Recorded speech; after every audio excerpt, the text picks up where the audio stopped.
Hello, everybody, and welcome back to the showcase. Hello, Mia.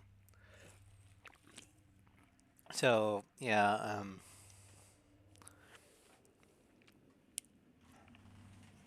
food helped, and a little bit of a nap. Yeah, apparently yesterday I caught a mild bug, and how my hyperactive immune system works is it immediately fights, which makes me tired. Um, but pretty much over it by now. I mean, having allergies that can kill you is pretty bad, but on the bright side, you don't really get sick all that much. So, yay. Anyway, today we're going to be looking at the next six aircraft. And to start, we're going to Bastion. I'm going to let it play out. My girls know I'm live, so they have to. They're demanding their attention and scritches, so I will go pay my tithe. I'll be right back. The Allied forces' top brass have decided to send troops across the Hydrian line into Belka to check for nuclear arms and secure resource interests. Centered on the ruined base of Gladysant, the Hydrian line, Belka's long line of defense, stretches 700 kilometers from Osia's southern border to the border of Sappy. Situated at the peak of Mount Freya, the ruins of Gladysant have been transformed into a modern base with anti-aircraft artillery and powerful defense system. The Galm team's mission is to launch an aerial strike on Gladysant, opening the door to Belka for our ground troops. In all probability, this will be an extended operation. You will be able to refuel during the latter half of the mission. If you're low on fuel, temporarily withdraw from the battle and return to base. Good luck.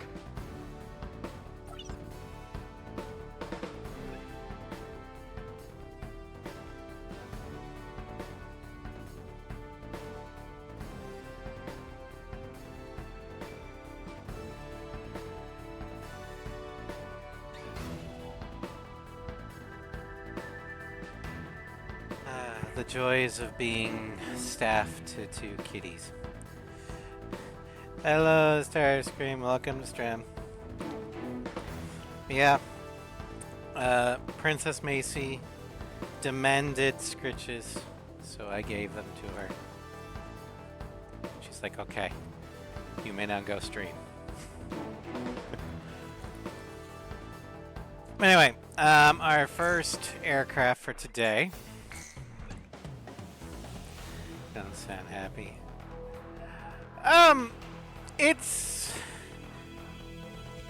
not that I'm not happy, it's more that she knows exactly when I stream. And that's when she decides to meow. I give her food, scratches, and attention before I go live. I go live, she's like, oh, now it can be an inconvenience.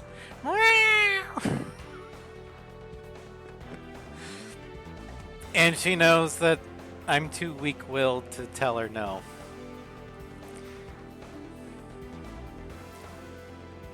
Anyway.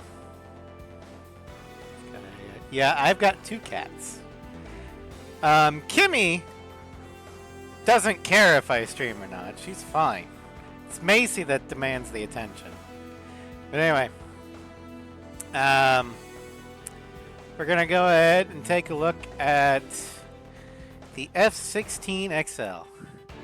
Because you don't really have cats. Good. Thank you, Starscream. Hi, Floof.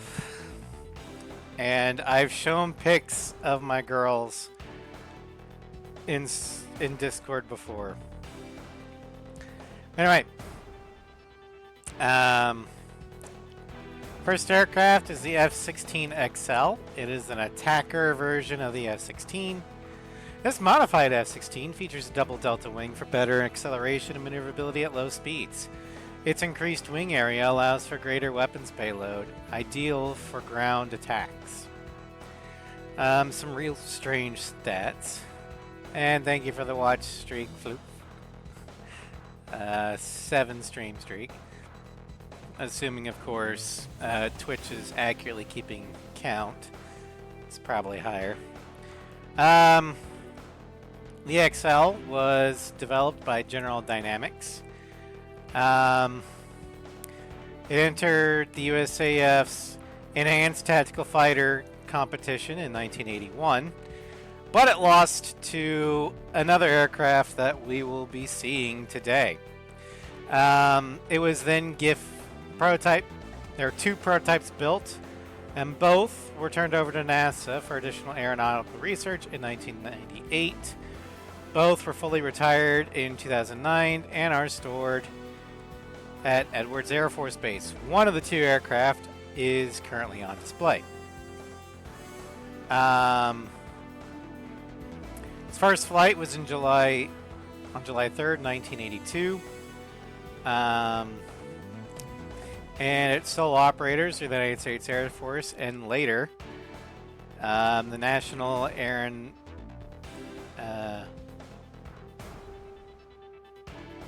Aeronautics and Space Administration.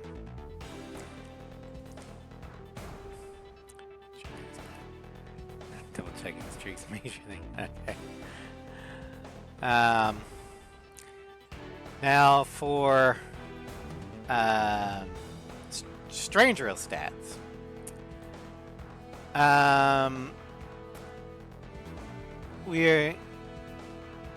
We have a speed of 66, which is actually pretty good for an attacker. A mobility of 52, which is very good for an attacker. A stability of 64. Defense of 61. Air-to-air of 34. And air-to-ground of 80. Our liveries here. We've got the F-16XA Saker Falcon's Desert Camo. The Merc skin is NASA's F-16XL-1, the black and yellow livery. I really like this one. Our soldier is just the F-16 Hill Gray. Knight is the multi-tone gray Ferris camo. Not really my thing. And then the special is the Wizard camo. We've got the ASG for the main body with blue trim. However, we're going to go with the Merc. We are armed.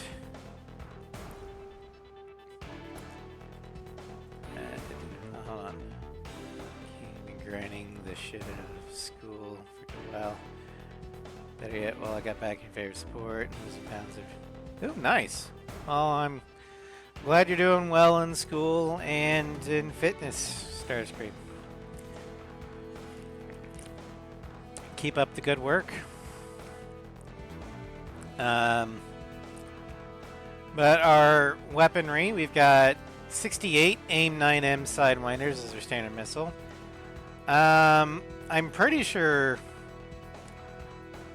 yeah,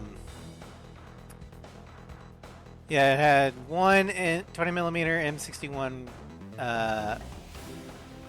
a rotary cannon. Then for our special weapons, we are equipped with 14 AGM-65 Mavericks, 10 AIM-7 Sparrows, and I'm not sure why, because this is a European model, but we are given the JP-233 bomblet dispenser pontoon. We get 2 of them, we get 8 salvos. This is actually the tornado's weapon. We're gonna go with this one just to see how bad I suck with it.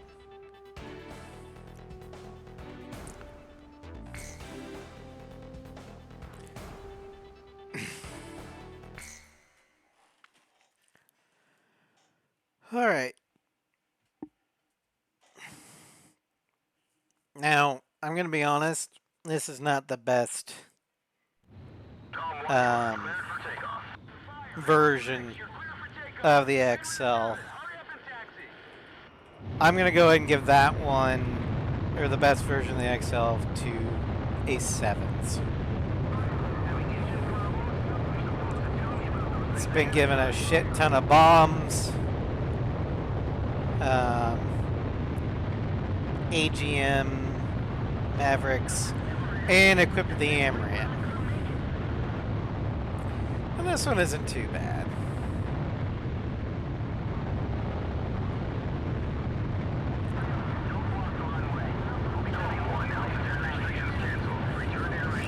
But in NASA,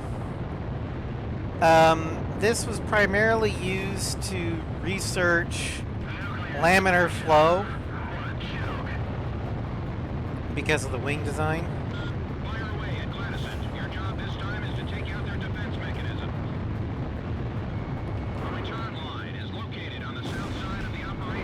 And I think because General Dynamics got bought out by Lockheed, I would not be shocked if the data of laminar flow from the F-16XL tests that NASA did, I would not be shocked if that went into the Raptor's design.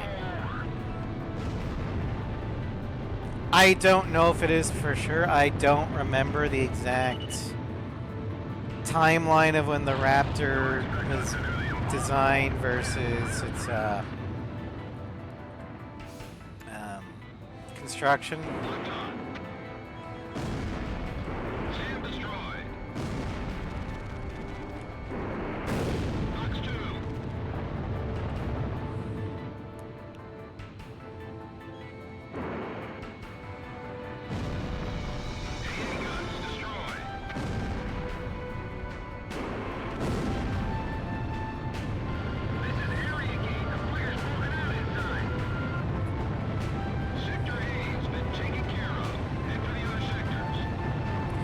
Now, one thing to know is that the F-16XL is a major design contributor to a superplane, well, pseudo superplane in The World on Fire, the Chimera. The wings of the Chimera come from the F-16XL.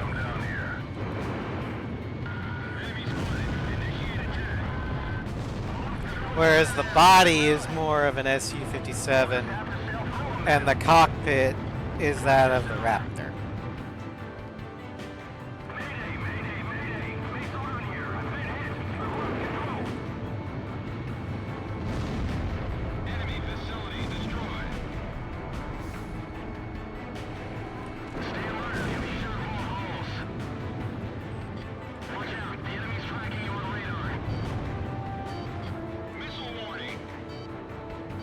Fuck your missiles.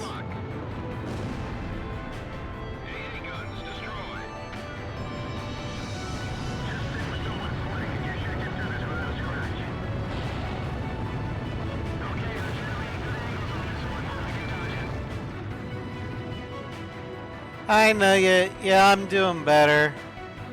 Like I said at the beginning of the stream, I caught a bug yesterday.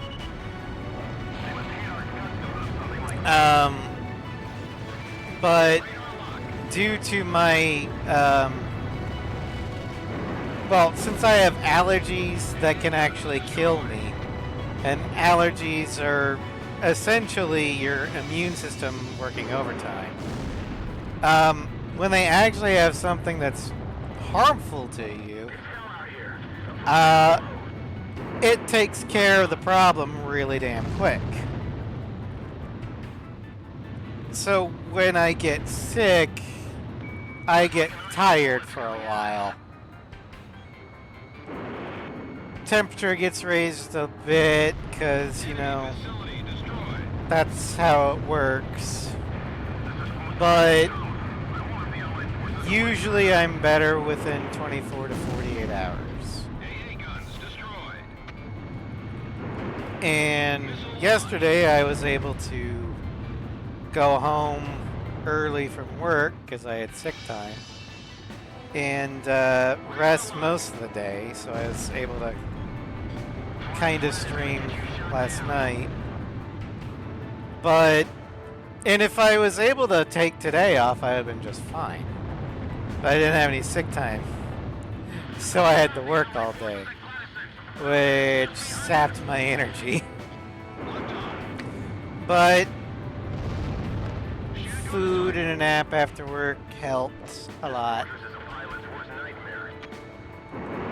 So I'm feeling a lot better. Yeah, having a very strong immune system is the silver lining to having hyperactive allergies.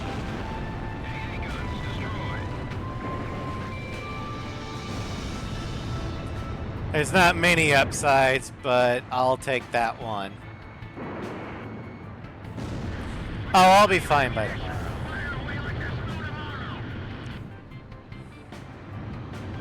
But I appreciate it, Nugget.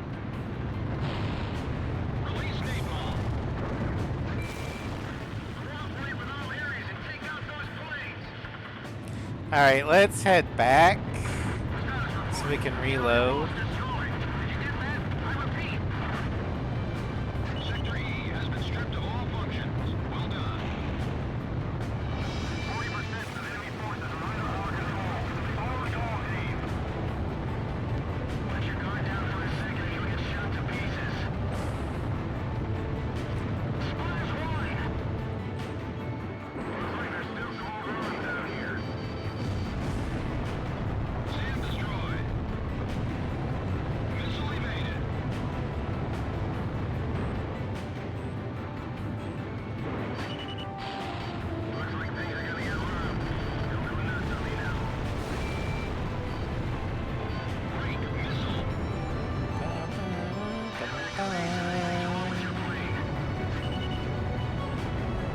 Even though this mission's kind of boring, I do like the music for it. So I take on 2 kittens. Ooh, kitties.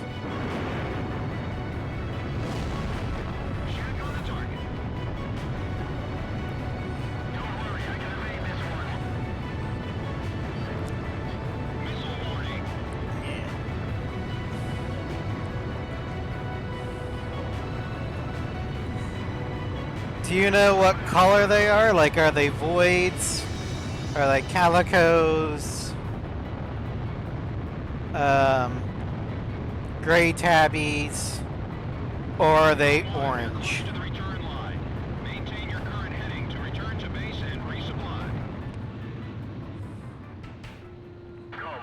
And do you know if they're a bonded pair or not? Yeah, we'll keep those. Having a clue. Okay, voids. I have voids.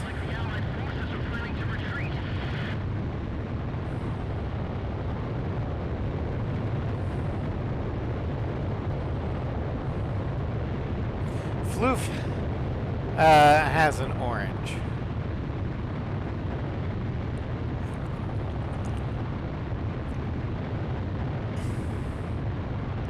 It's getting called Oreo. So probably black with some white in there.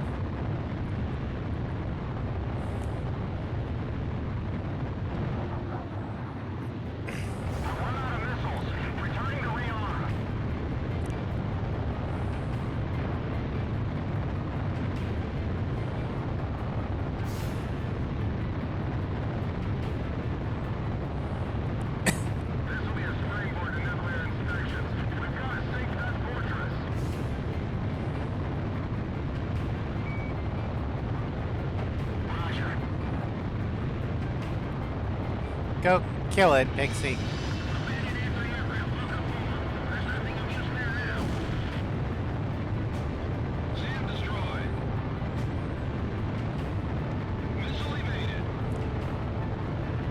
It's not that Orange Cat's like scrapping. It's that all orange cats share a single brain cell. And it's passed on from orange to orange since time immemorial. No one knows when the orange will get the brain cell. And no one knows how long they will keep the brain cell.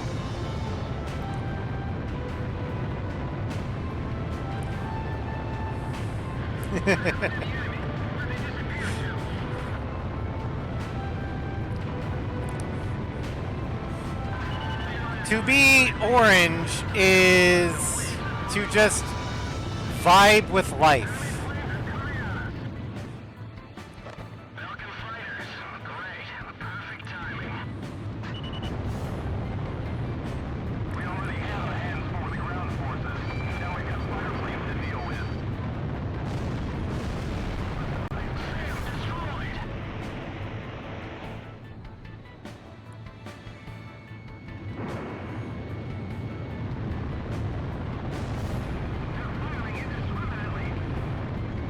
Now I'm firing very discriminately.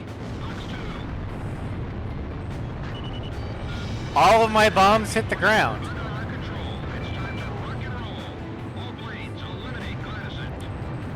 Let's see here. I think that was a B-52 cruise saying that their bombing runs were very accurate. Every single bomb they dropped hit the ground.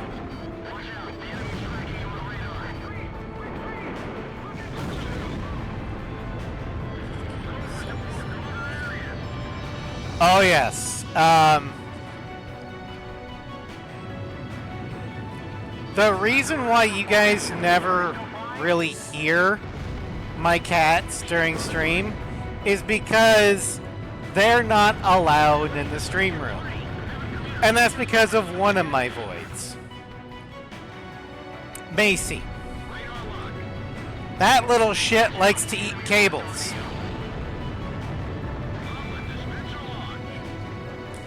So I have to keep cables out of her.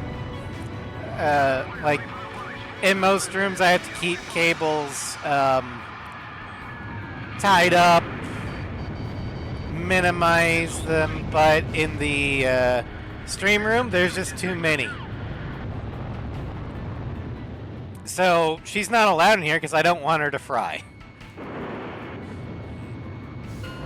Warning, the enemy is locked onto you. Gladyson's attack powers have been neutralized. All planes, return to base.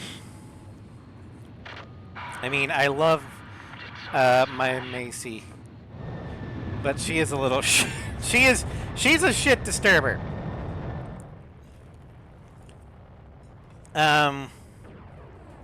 She liked to begin wrestling matches with Kimmy, even if Kimmy didn't really want it to happen. But she stopped doing that when Kimmy got bigger than her.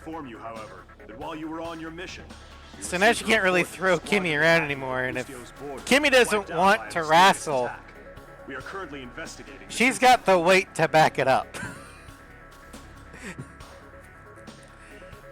Kimmy just goes, "No, I'm done." And he's like, okay, we're good.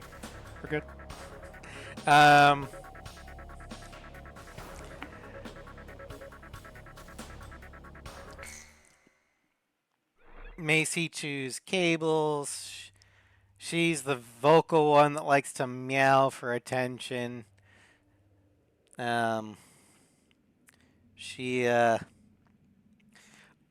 also the reason why I can't let them out while I'm at work, because I have upholstered furniture. I mean, it's old, so I don't really mind it if it gets scratched up.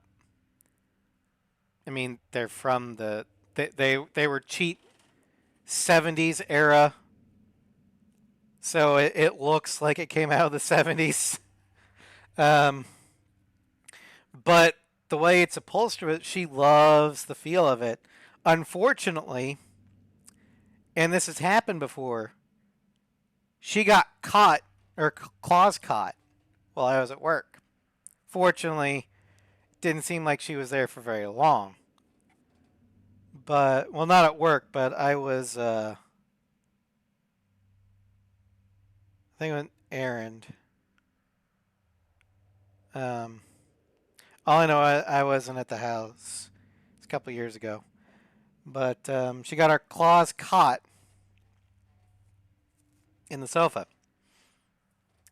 She couldn't unhook herself.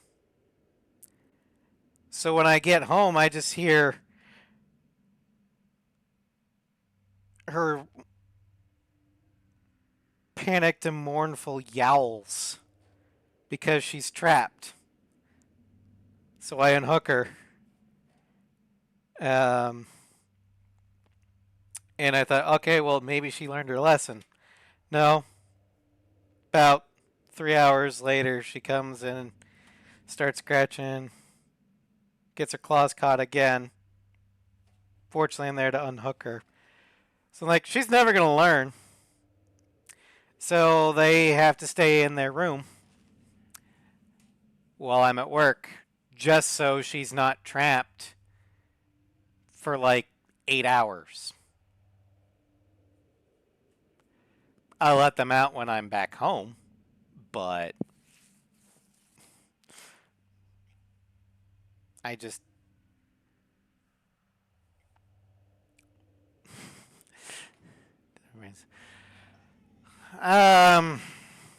Well, she's a void, although she might have been orange in her past life.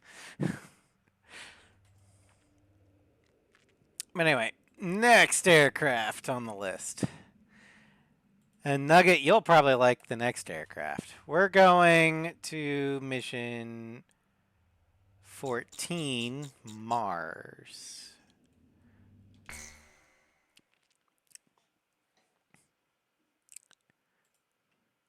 Not the Tiffy. Black as night. That is my kitties. They are both completely void. Belkan troops are converging Like, on Belka's northeast coast of Anfang. Current one is indeed north. The enemy is deploying land. But yeah, and my teams. both my cats, when I These turn troops refuse to accept the Belkan turn off the government's lights official for bed, capitulation and are adamantly resisting. I I literally cannot see them unless the moonlight shines on their eyes. The mission will be called They are Operation that Blue and will be divided void. into 3 separate areas.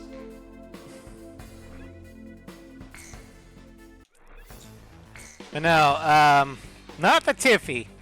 That's going to be next episode.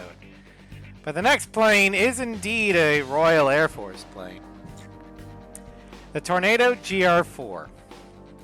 Called the Tornado, this aircraft is capable of both high-speed, low-level infiltration and short takeoff and landing, as told. Tonka, yes, the Tonka. These features provide overall improvements in survivability, maneuverability, and striking capability.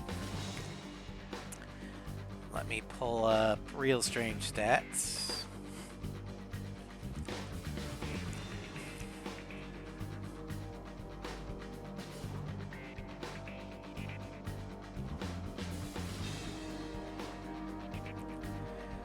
So the Panavia Tornado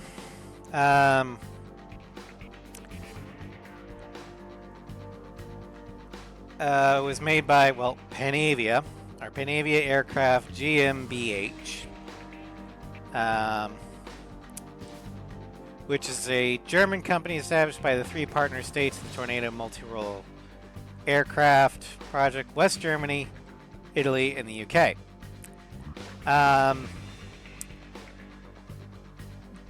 The Tornado itself, the IDS, is currently in service. However, the GR4 is not. Because the GR4 is strictly Royal Air Force, UK. The GR4.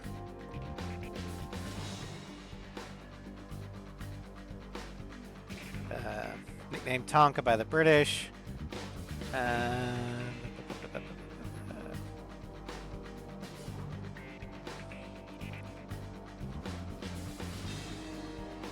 I'm not exactly sure when the first GR4s were rolling out. But they were... I think they came into being after Desert Storm, but before Kosovo. Nugget, do you have a... No, Nugget, I meant the Tornado IDS. The IDS is German and Italian. Those are still in service. But you are correct. Every single Royal Air Force Tornado have been retired. Both the GR1s, 4s, and F3s.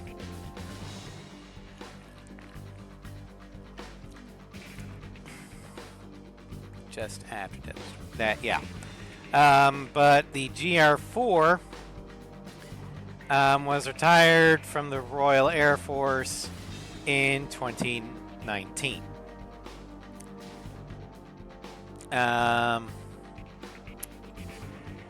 Its real strange stats, if I can find them.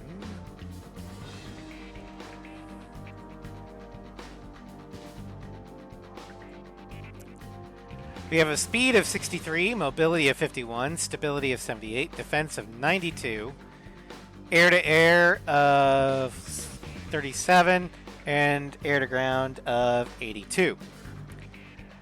I just thought something. Laser finder is a big part of the GR Force. Yeah, that'd probably be one of these things on the nose, like that one. But you know how you guys call the Tornado the Tonka? Maybe this is the American in me. But do you know what I think of when I hear Tonka?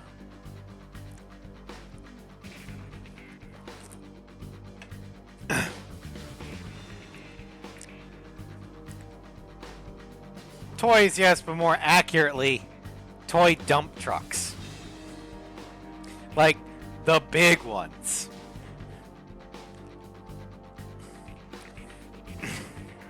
With the big ass wheels. It's a dump truck. But our colors. Standard color is the gray and brown camo based off of the RAF Tornado GR1. The Mercenary is actually based off the Tornado IDS from the Luftwaffe, the Norm 95 two-tone gray. And as you can see, it's got the Luftwaffe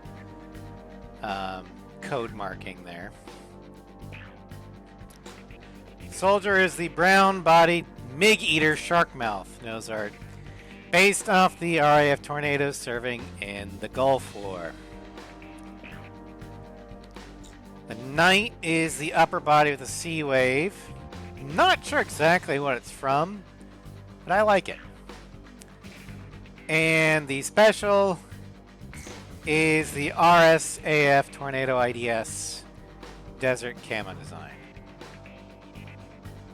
I think this is the Saudis.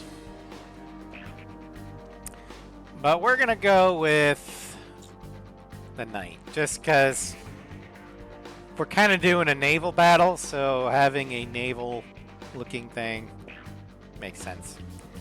The GR4 is armed with one 27mm Mauser BK-27 revolver cannon internally mounted under the starboard side of the fuselage, which is right there. We're also armed with, I think the second last one. You mean this one? It adds. Oh yeah.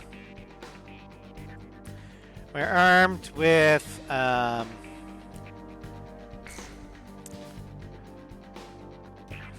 72 AIM 9M Sidewinders. The Sidewinder has basically become the standard NATO short-range air-to-air heat-seeking missile. The French have their own, but if you're not the French and you're flying a NATO aircraft, chances are for your air-to-air heaters, you're packing Sidewinders.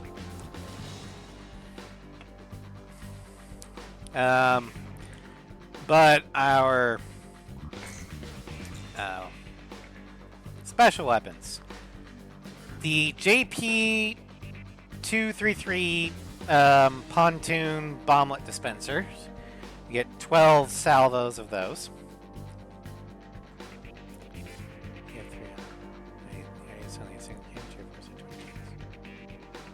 Do they? Then that needs to be updated. Because the real strain stats I'm looking at are from the wiki, like Wikipedia, so mileage may vary. But it's saying it's only got one Mauser BK-27, and its specifications are the GR4.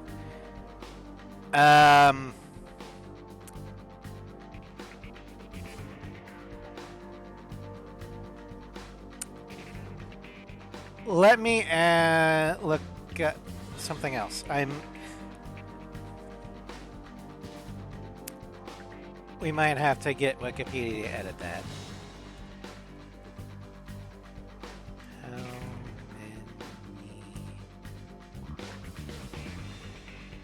guns did the tornado GR4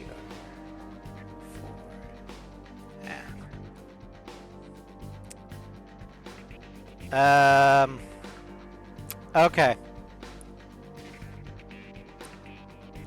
Nugget, according to, well, War Thunder, the GR4 the GR1 had 2 cannons. You're correct. The GR4 had 1 cannon removed to put in the flare sensor package. So the GR4 does only have 1 gun.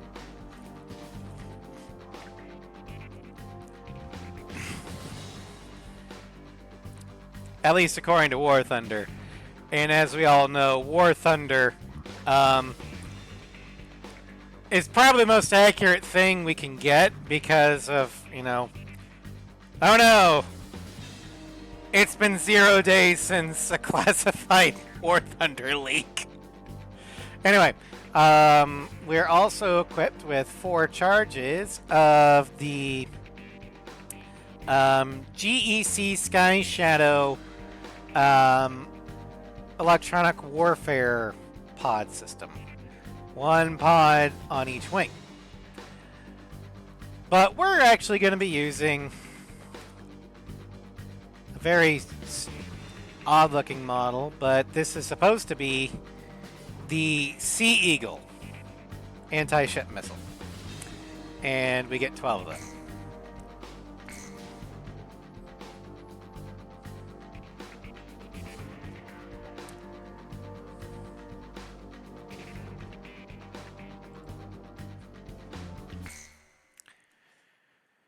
Do.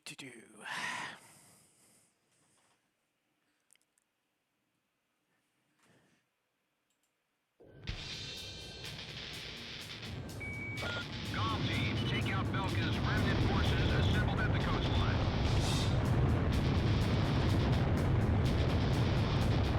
I wish I could adapt to the flow of battle like Cypher. I'll do my best.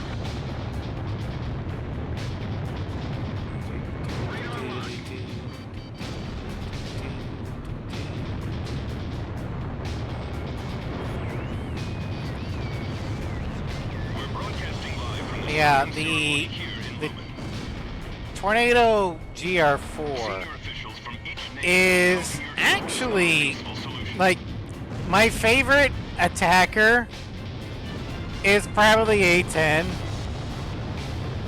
largely due to the sheer firepower of the RCLs in A6. That being said, I have to admire the GR4's versatility.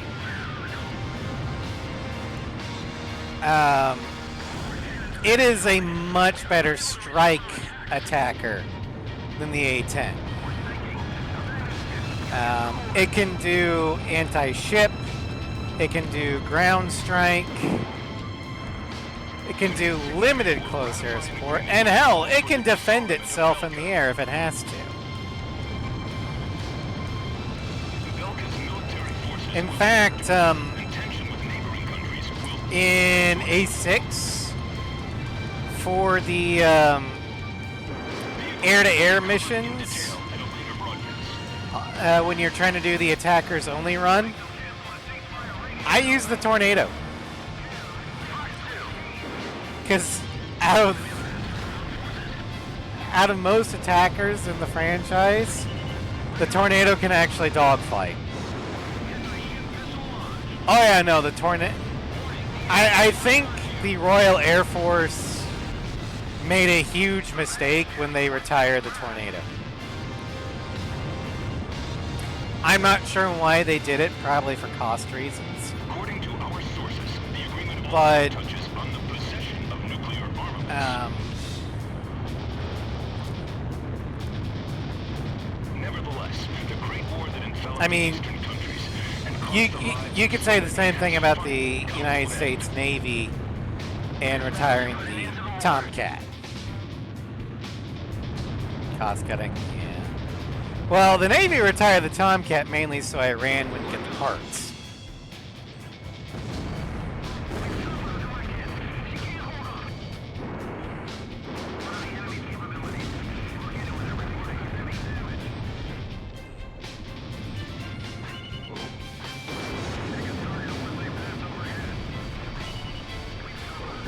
Ow.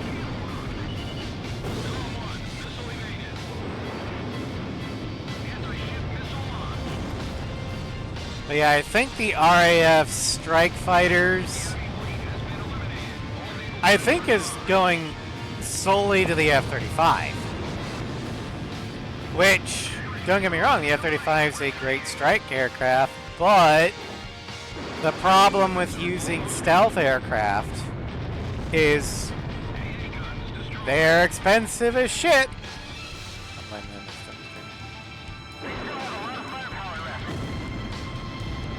Well, the reason why, I mean, I'm impressed that the Iranians were able to keep the Tomcats working as long as they were. However, by the end, I don't think any of them were truly airworthy. Because they were cannibalizing anything they could to keep them alive.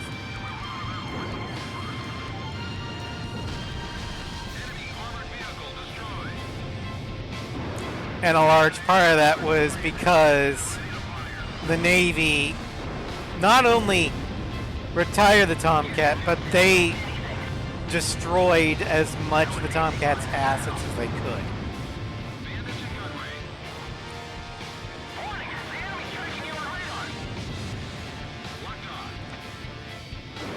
And the reason for that is, well, Not even the Eagle could do long range as well as the Tomcat could. Bandit shut down. Radar lock. Golem 1, missile evaded. Fox 2. Missile warning.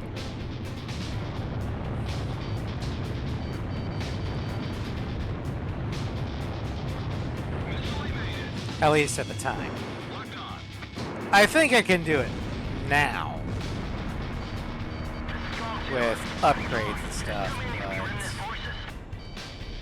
the F-15As and Bs and early Cs at the time could not do long-range interception like the Tomcat could. Golem 1, missile evaded. Missile warning. That's some serious firepower. But other than cost, which honestly a non-stealth aircraft is gonna be cheaper than a stealth aircraft just because of how expensive stealth upkeep is.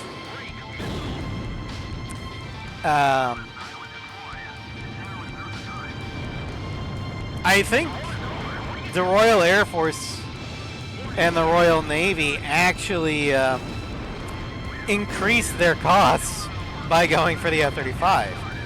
I mean, don't get me wrong, no one's going to see the RAF 35s coming. But for the amount of sorties that the RAF does, I'm not sure it cost justifies it. The Belkin remnant forces have been completely eliminated. Well done, Golem. Especially by the time the RAF usually gets to the scene, other NATO allies have already sanitized the airspace.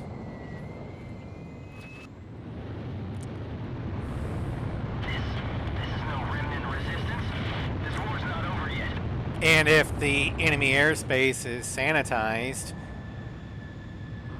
I mean, stealth can still be used for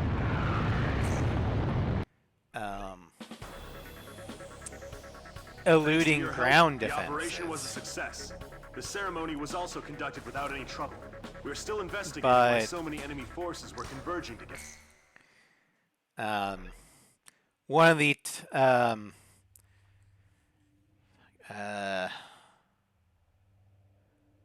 one of the tornado's main roles was Wild Weasel.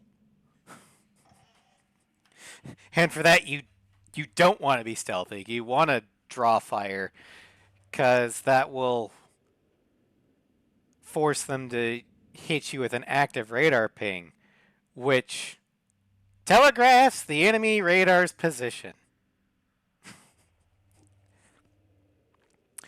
But anyway, our next aircraft, we're still sticking with strike fighters.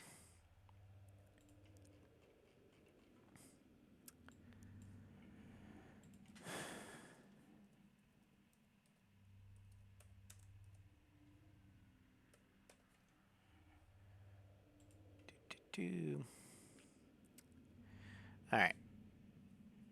And I'm getting my notes ready. Sorry.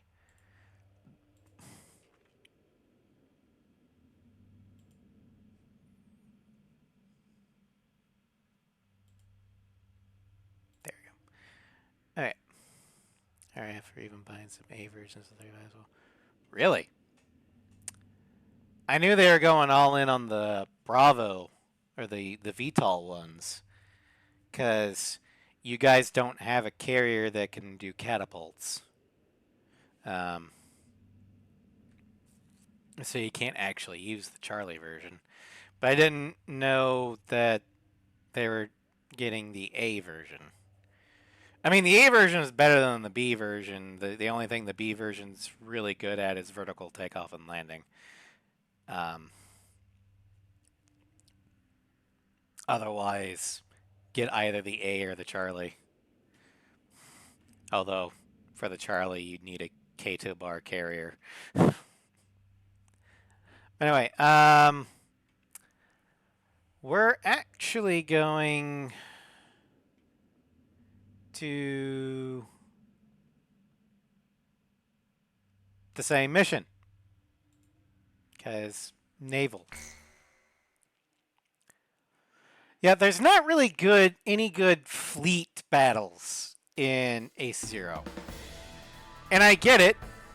Belka's kind of a... I mean, Ustio's completely landlocked, and Belka's mostly landlocked. From the Ustio thing. The enemy is deploying land, sea, and air. I know, Nugget. That's why I said... That's why he used the Bravo. Because you... And are adamantly resisting. I don't... Do you have a ski jump? This mission will be a top secret You guys must have a ski jump. Or is it just a straight helicopter carrier? Where it has to be VTOL? Because your previous carrier fighter was the Harrier, which is also a VTOL. The Jupiter strike team will be responsible for maintaining air superiority after the Mars and Mercury teams have completed their missions. This operation will begin at 1600, when the capitulation ceremony takes place in Lumen. My thing with non-catapult carriers is I get it's cheaper on the carrier. However, it's harder on the aircraft. They either need to be VTOL or ski jump. But for ski jump, the fighters actually cannot be fully loaded when they take off. Otherwise, they'd be too heavy to take off. Also, the carrier, I mean, it's always a good idea to have the carrier, when launching, sail into the wind. But Kato bars, that is a bonus. You don't really need to be launching into the wind with a Kato bar all the time, depending upon what you're launching. Like if you're launching the E2, yeah, you probably want that into the wind because it's big. But the Hornet or the Rafale, no. Because they're actually being launched. But ski jumps, in order for them to work, they need to be launched into the wind. And it's all on the fighter's own power. Queen Elizabeth has ski jump. Okay. So the Bravo theoretically could do a rolling takeoff.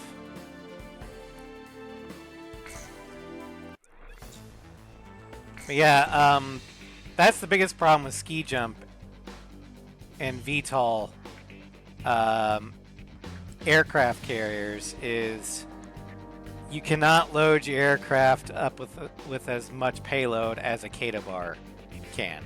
So the F-35B's effective combat payload is much more limited than its F-35 Charlie's counterpart.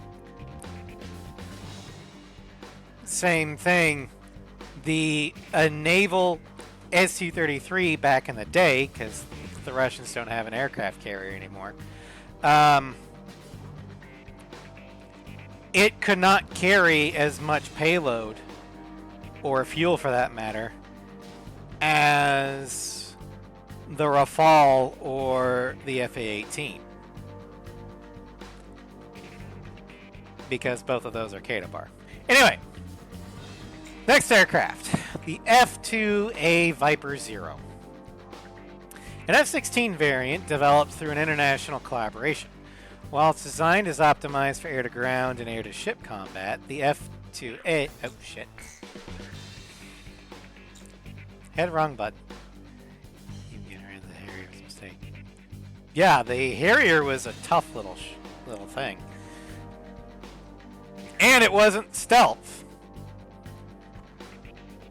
I think a lot of the stealth bros don't really understand what the purpose of stealth is. Stealth is the vanguard. You send the stealth aircraft in first to take care of the hard targets and the enemy air defenses. Once you have control of the skies, you bring the stealth aircraft home because they've done their job. You then send in the non-stealth workhorses because they're more cost effective and they can carry more shit.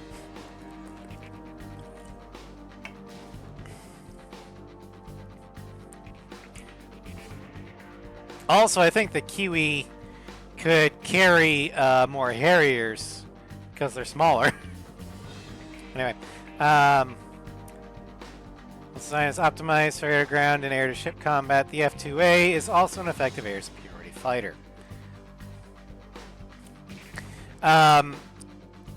Unfortunately, like most PS2 era games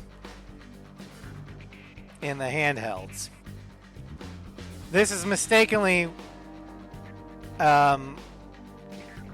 categorized as an attacker. This is actually a multi-role. It even has that right there. Anyway, real strange stats. This is based off the American General Dynamics F-16 Fighting Falcon. However, I say based off of. The F-2A is a different beast entirely. It was made by Mitsubishi.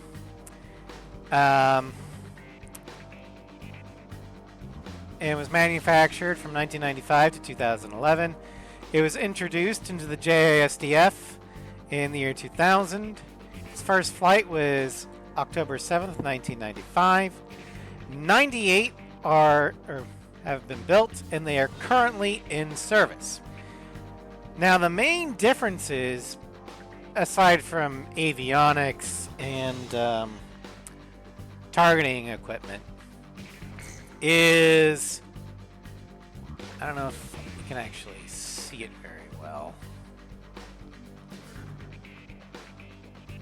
but the wing surface is about, I want to say, between 25 to 50% larger than the F-16s. Also, it has various other control and sensor packages on the nose.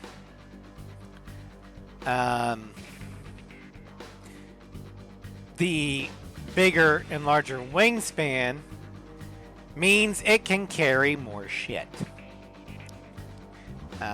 Basically, Mitsubishi took the F-16 and made it better. It does sacrifice a little bit of mobility and speed, but not enough to be that big of a difference.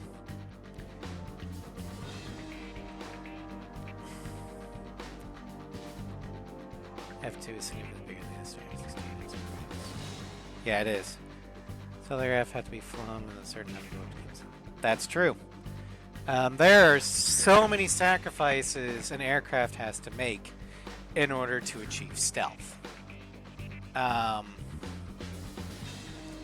the best stealth aircraft available are from Lockheed, because they've been doing this since the 70s.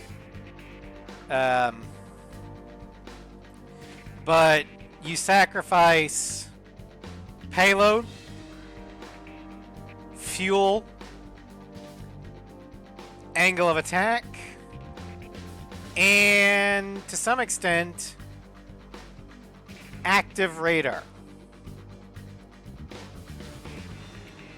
Also, you sacrifice design. Your design has to be plan-formed. You have a significant amount of weight added for the RAM coating that has to be maintained every time you go up. It's a bitch. The advantage is that stealth springs are worth it if they go in first. Otherwise, nah. Which is why the two leading competitors, the SU-57 and the J-20, are not as stealthy as you think they are. The SU-57, due to the shape of its engines, reflects radar relatively well. Also, it has nothing to diminish its thermal signature.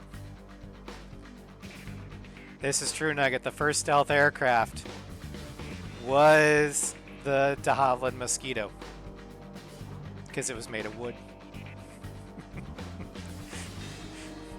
The wooden wonder.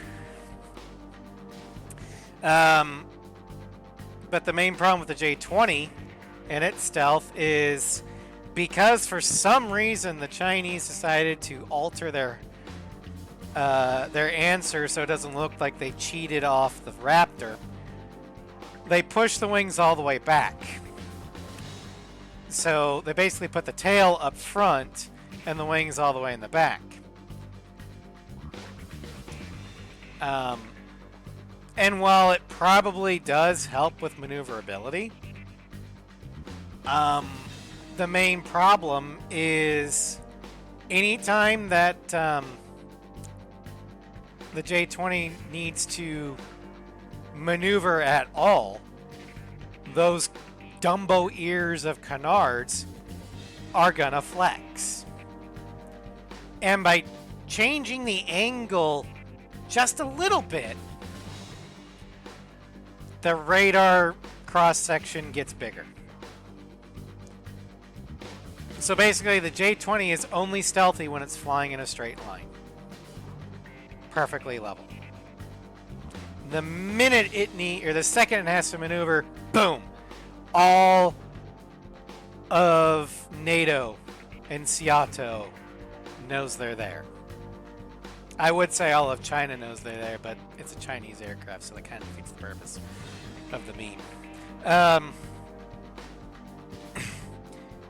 Now you might say, well, the Raptor has those big horizontal stabilizers in the rear. Wouldn't that be an issue? Yeah.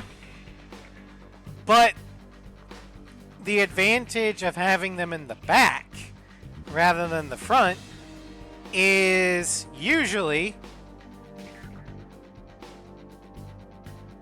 enemy radar is coming from the front of the plane. So having those in the back means they have to get through the wing first. And the forward wing hides the tail. With these up front, nothing is hiding it. So, anyway, I lost my train of thought. Yep.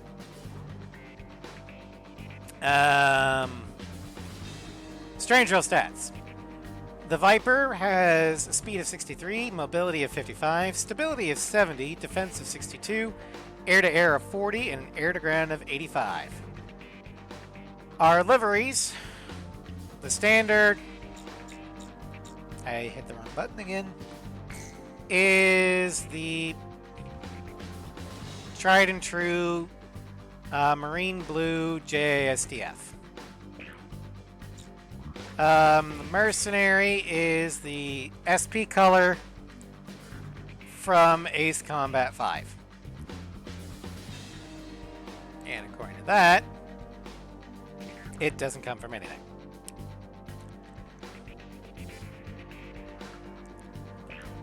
The Soldier is the two-tone green camo. Knight is the tan and green. And then Special is the XF2A white and red livery. It's basically the prototype.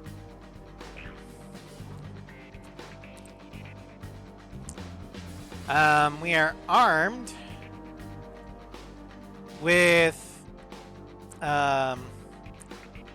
the JM61A2 6-barrel rotary cannon, 20 millimeter. It's just the Japanese homegrown variant of the Vulcan. We are also armed with 72 AAM-3 standard or heat-seeking missiles. Special weapons include the 12 ASM-2s. I call them long lances. They don't technically have a name, but I do that in honor of the Japanese torpedo, the long lance. Although the long lance was shipborne, not airborne. But whatever.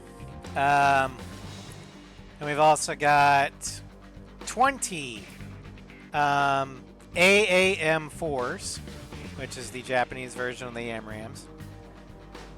And strangely enough, cluster bombs, the CBU-59 APAM, and we got 14 of them.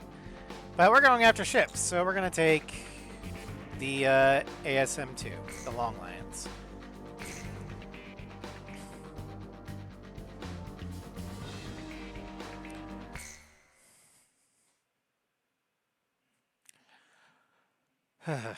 Also, I apologize for going squirrel on stealth and carrier mechanics. Take out Belka's remnant forces assembled at the coastline. I have the airplanetism. It's gonna happen. Leave it to me. I wish I could adapt to the flow of battle like Cypher. I'll do my best.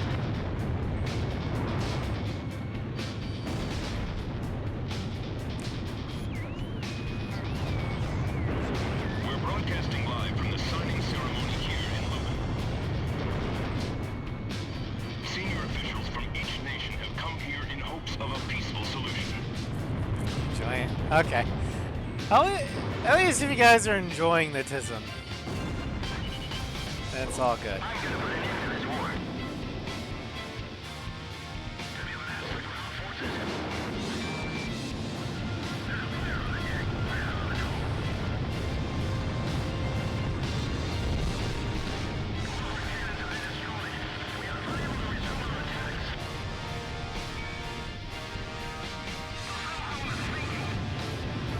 Did it scream?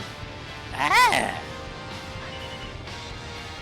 I can't do the Wilhelm scream, Agreement which calls for the disarmament of Belka. but you know what it sounds like. Belka's military forces will be reduced, and tension with neighboring countries will come to an end. The agreement will be covered in detail in a later broadcast.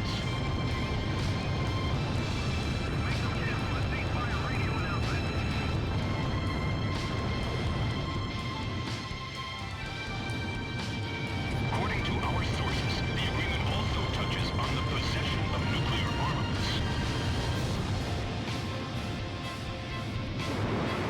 Nevertheless, the Great War that enveloped the eastern countries and cost the lives of so many has finally come to an end. This battle should put an end to the war. Sooner than the fortunes say.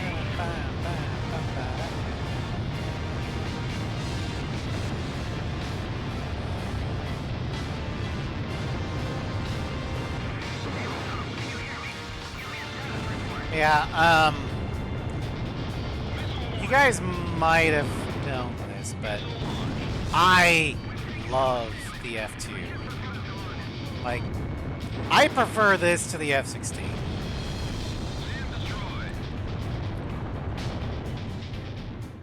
Just because of its capabilities. It doesn't really sacrifice much in terms of air-to-air prowess, but gains a shit ton in air-to-ground.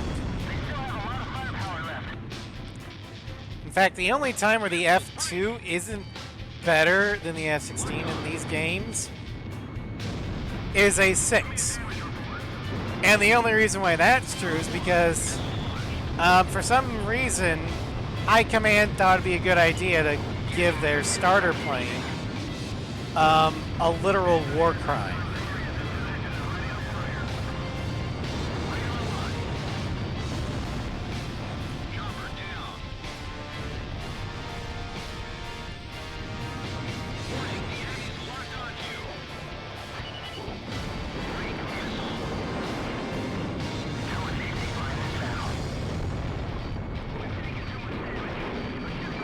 Yeah, Ace, like most Ace Combat planes, the starter has, you know, your basic air-to-air missile, your basic bomb.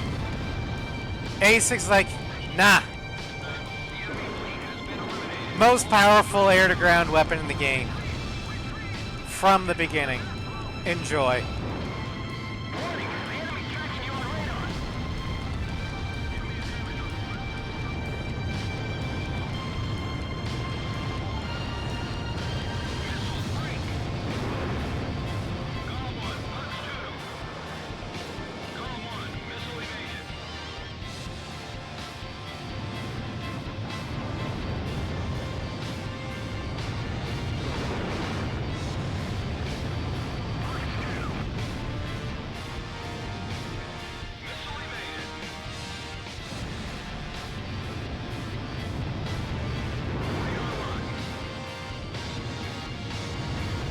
Son of a bitch. What? Okay.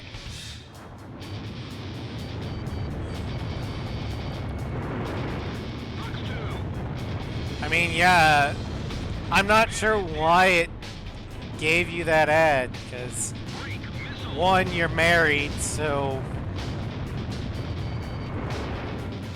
you're monogamous. At least I'm assuming you are. And you're at that age where babies aren't really in the cards anymore. So, nope, no point.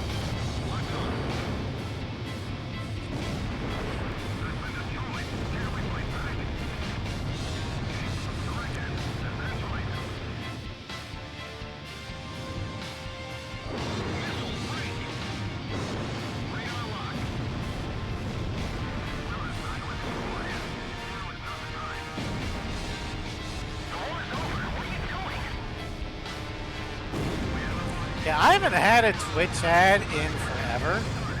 Because usually if I'm going to watch somebody on Twitch, I'll go ahead and throw the sub on. Like, if I'm going to watch them live. Otherwise, I'll just watch their VODs on YouTube. So I don't get ads.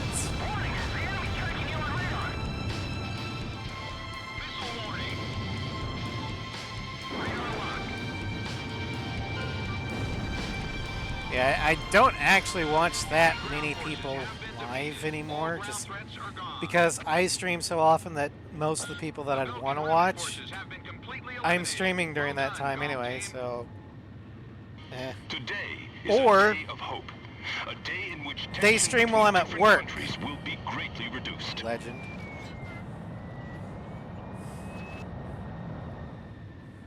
This is no remnant resistance. This war's not over yet. So, the few that I do watch, or can, or are able to watch, when, you know, they're actually streaming, are basically Sly. Not streaming all yet. Well, Mia, what type of games would you be streaming? ESO, most likely. That's at least what my bet would be.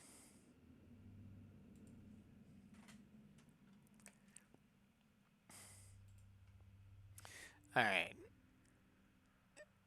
Let's see. He says, "Oh, it is." I didn't know that, but then I don't really pay attention to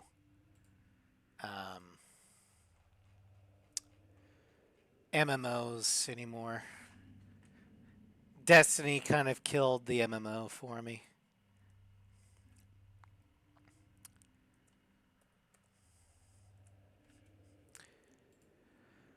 All right. Like, Floof has been trying to get me into some others, but I'm just like, no, I don't want to. I don't really remember what they're called. All right. That one, okay.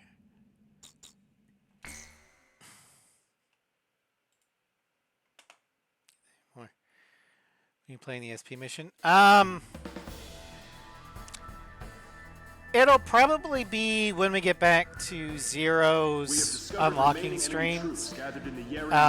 We'll get to it. Numerous divisions of the Belkan That's army one that refuse to Floof accept wants the me to change in try. reality, and are disobeying the command Final to disband. Fantasy 14. And I know mission is to clear out the May remaining Belkan troops. and The Sly reports would are accurate. probably There are want me still to play plenty that of them. too. But I'm just like, no. The Higher Lark base, I located hate in other Ocean people. territory, has been arranged for your refueling. If your tank is low, go there and they'll help you out. To compensate for the losses in Galm team, Crow team will Like, join if you. it... I can Counting handle on your best performance yet. cooperative play in very small groups. Like, no more than 4.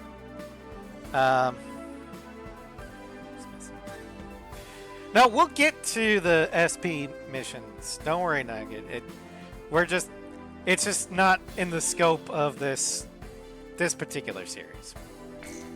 Anyway, so remember how I said the F-16XL lost out in the ETF program? Or the Enhanced Tactical Fighter program? And that I said that we would see the planet got beat out by? Well, here it is. The F-15E Strike Eagle. Now, as a Strike Eagle, this F-15 adds ground attack capabilities to its full-scale aerial combat abilities. The outward design of this fighter appears similar to that of the F-15, but it has in fact undergone extensive modification. Again, this is wrongly attributed as an attacker. It is a multi-role. That's something that Ace 4 got right, but Ace 5, 0, Joint Assault, X, and Legacy all got wrong. But yeah, real strange stats. By the way, this is my favorite real-life aircraft. Largely due to Ace 6, you're welcome. But the F-15E Strike Eagle was originally developed by McDonnell Douglas before they got bought out by Boeing. And it was intended for the dual-role fighter program, initially the Enhanced Tactical Fighter.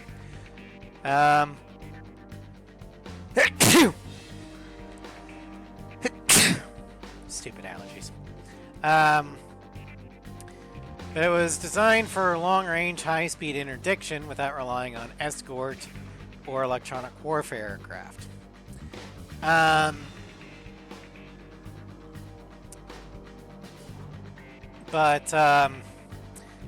What stands the Strike Eagle out from pretty much any other aircraft in the American arsenal is if it's a air-to-surface weapon that isn't a nuke, this thing can carry it and launch it. And in fact, it might actually be able to wield nuclear ordnance, not strategic, but tactical, if we really needed it to.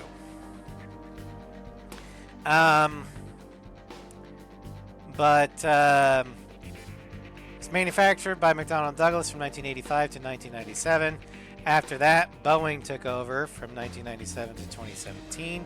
There are 435 built across all variants. It is currently in service. And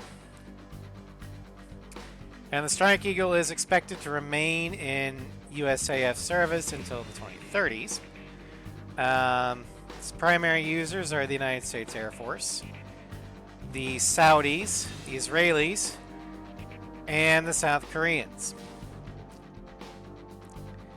Yeah, this thing is a beast. I love it. Strange Drill stats.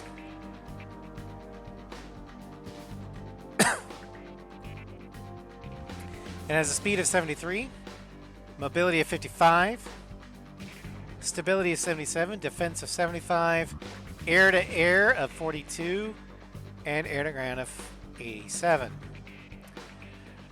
The liveries we've got the standard USAF gunship gray.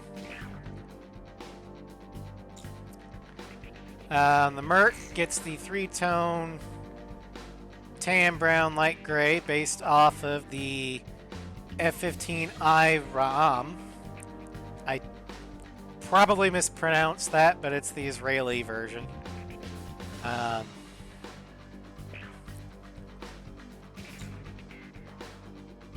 Soldier has the three-tone green-gray charcoal lizard camouflage based off the F-15E prototype 71-0291.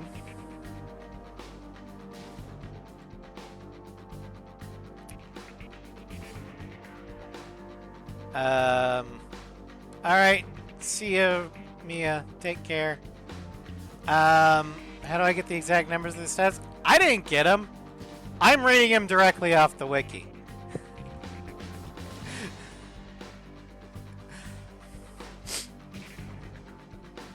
The wiki's got the exact numbers because I think the Japanese guidebook has the exact numbers.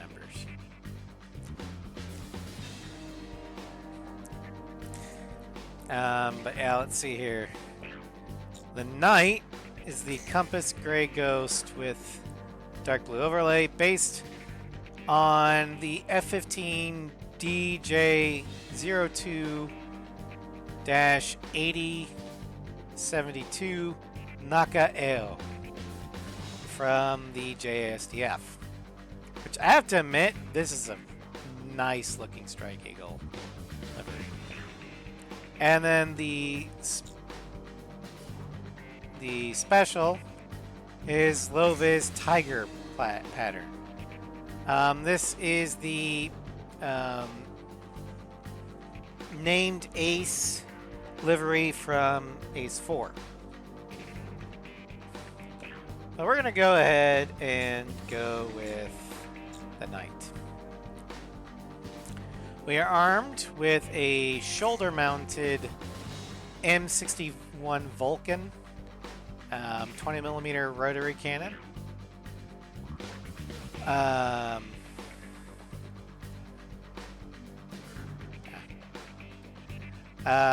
We're also armed with 76 AIM-9 Sidewinders for air-to-air or standard missiles. We are also armed with the CBU-59 APAM, the APAM. We got 14 of them. For some reason, they gave it the AIM-7 Sparrow. And while I think the early versions of the Strike Eagle did carry the Sparrow, they are almost always exclusively armed with the AMRAAM now if they're going air-to-air. To be honest, I don't know if the Sparrow is still in service. Let me check.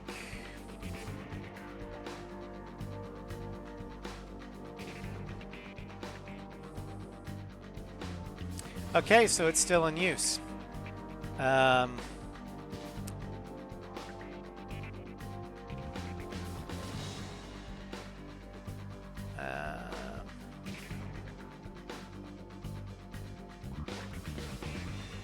However, it is the Sparrow is in the process of being phased out. The Navy is already done with it, but the Air Force, I think, is still using it every now and again.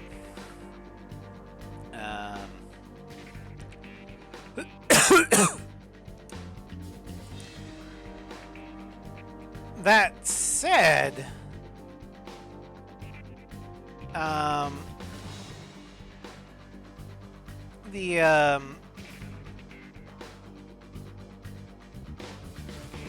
there still is in use the Rim 7 Sea Sparrow, because since ships don't usually maneuver that much compared to their target, having a semi-active guided missile being ship launched, that makes a lot of sense. So the Sea Sparrow is still a thing. Anyway, we got 10 Sparrows. We also have 14 GBU 27 Paveway 3s. But we're going to be taking the CBU.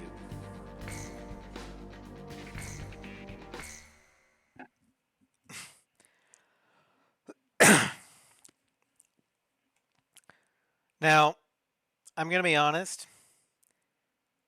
I'm not that... As much as I love the Strike Eagle, I don't actually like the Strike Eagle in 5 and 0 because of their special weapon loadout. Is this the same? No, it is not. The Rim 7 Sea Sparrow is much larger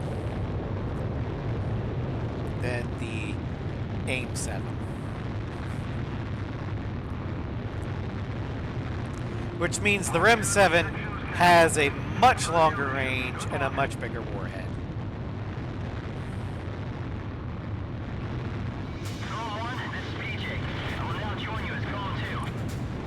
Yeah, of the Strike Eagles, my two favorite versions are obviously A6 and A7. I also like Ace 4's Strike Eagle.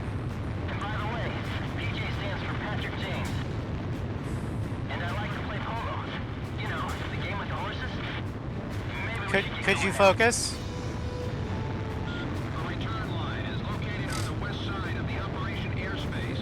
Pass over this line whenever you need repairs or supplies. God, I have been doing this mission a lot off stream, trying to grind money to unlock aircraft. I guess we won't be flying the skies together anymore.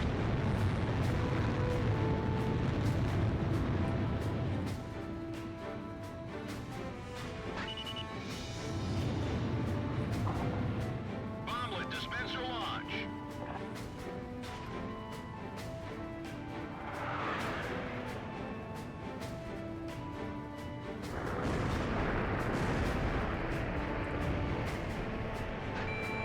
Yeah, I don't know how to use the SFFS in the PS2 games, which is why I like Ace 4 doesn't have those. It has the big unguided bomb, Mark 84. Bomblet dispenser launch. Locked on. A6, the damage spread is just larger, and the damage in general is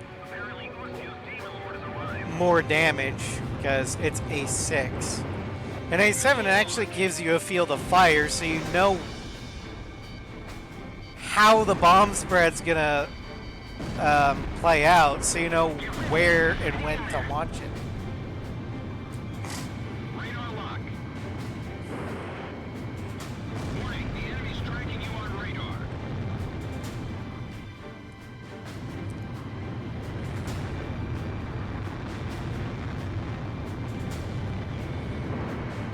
Golem 1, Box 2. Missile warning.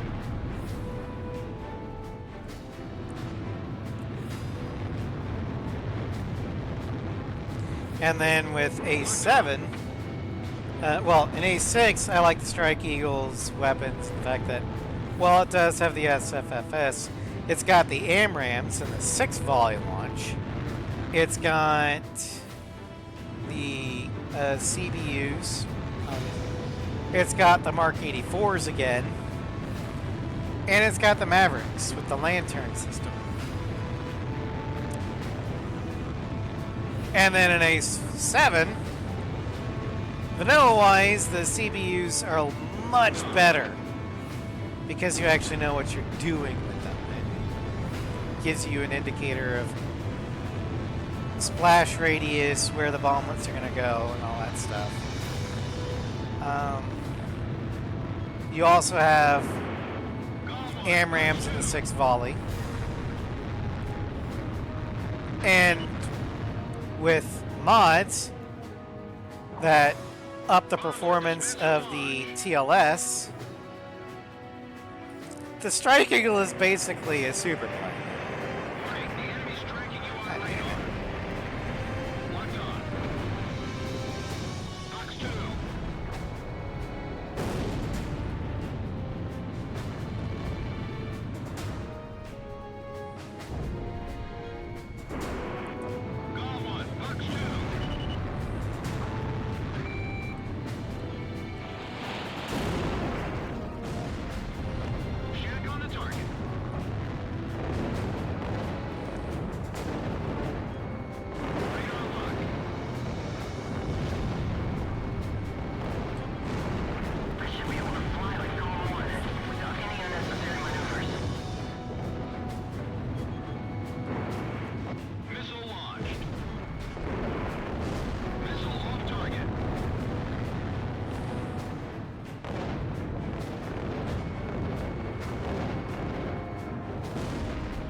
PJ, you couldn't take out an Apache. What the hell am I paying you for?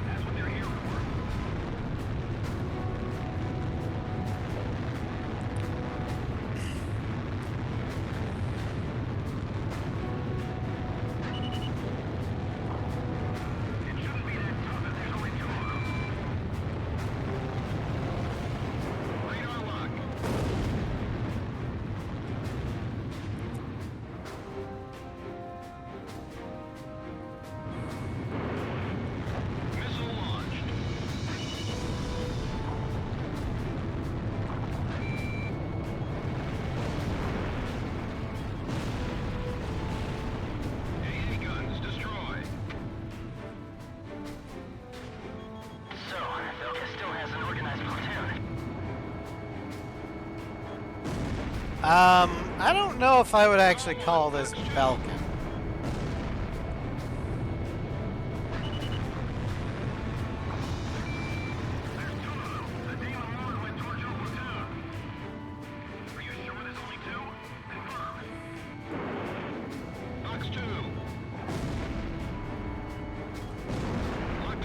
I mean, they might be ex-Belkin.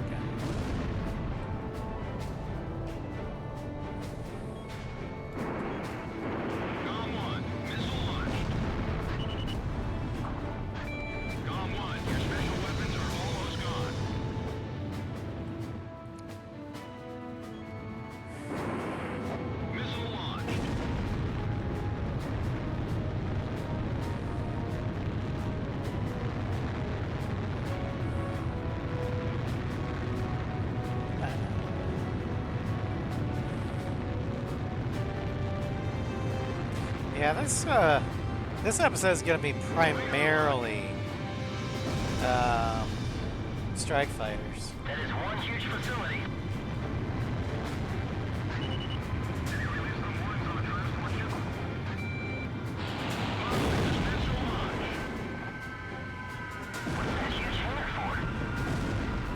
It's for a big plane.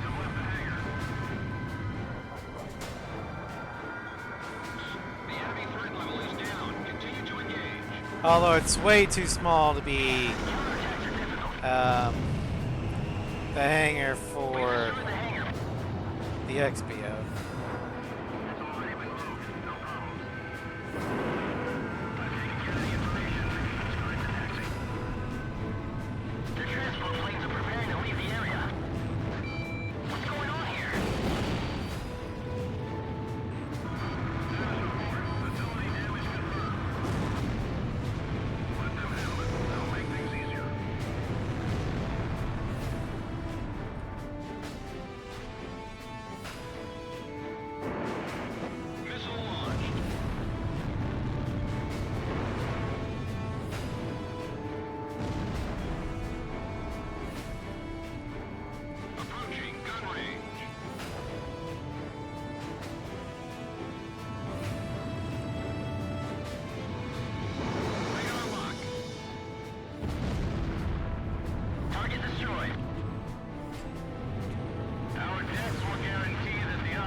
Again, I must quote General Patton.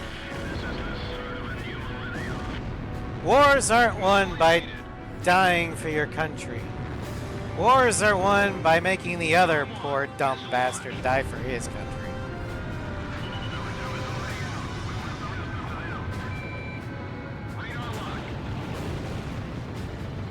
All we do is carry stuff for the withdrawal. At times like this, we need to keep busy, Johan.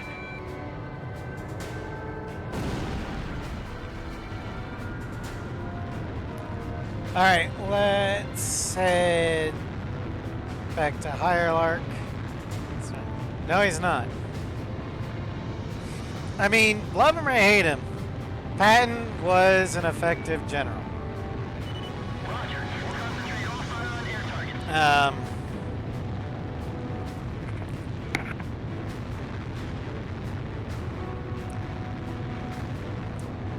Well, for best results, you Warning, the enemy's locked onto you. kind of needed to have the level-headed mind of Omar Bradley above him, you know, holding the leash. But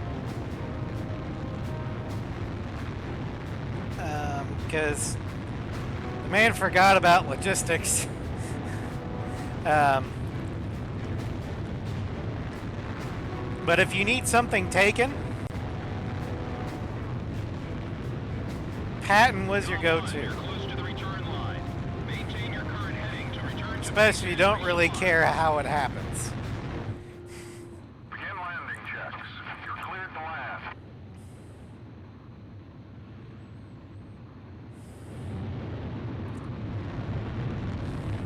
You're coming in too fast. Slow down. But yeah, as much as I do love Patton and Bradley, and Eisenhower for that matter, my favorite World War II flag officer is actually Nimitz. And a large part of that is due to the fact that I have a very large Navy bias. And due to that, I mean, I love studying and reading about World War II. But I always liked reading and learning about the Pacific theater more than the European one. Because the European one is just World War I, but mechanized. But World War II, but the Pacific War, that's a naval battle. I mean, I know there's ground battles too. The British held the line in Indochina and India, and the Aussies in the other Anzac were instrumental in holding the line in the East Indies. But if it wasn't for the American Navy,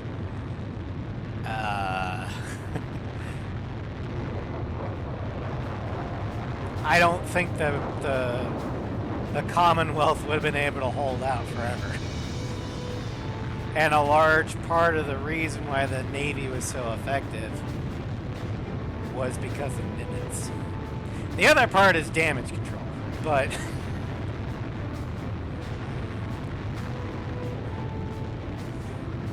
yeah, the unsung hero of the Pacific War in World War II is the unassuming vessel AR-4, USS Vestal. She was a repair ship.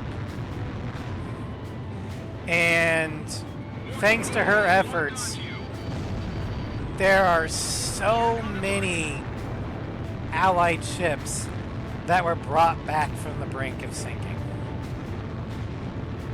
Oh, World War II is such an interesting time period for military to people. I mean, I wouldn't want to live through it. God, no.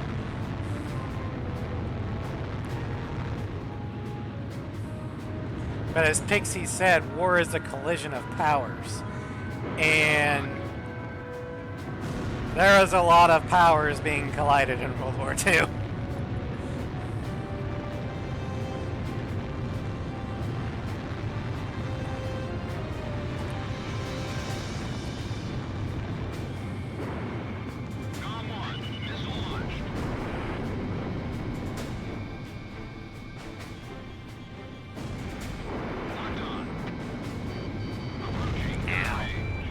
Son of a beach. The enemy threat level has dropped off even more. Come on, Fox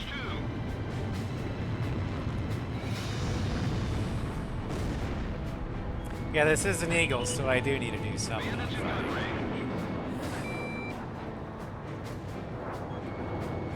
Come 2, engaging. I swear to God, PJ, if you steal my kill.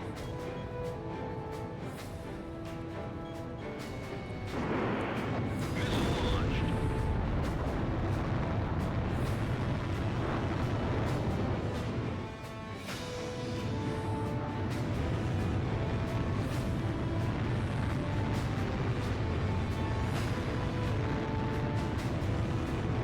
Yeah, in the course of researching my warship list that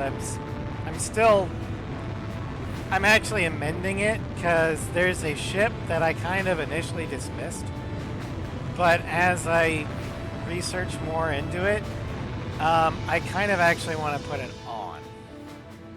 I just don't know what I'm going to be taking off in order to make room for it. Locked on.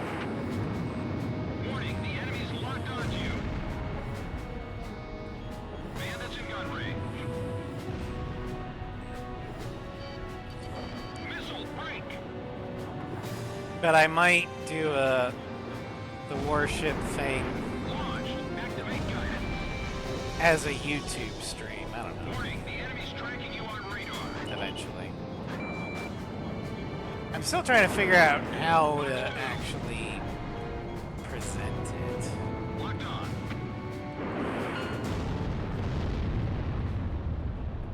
Like, it'd be easiest just to do it over in the briefing room Not in bad for a Discord. couple of rookies.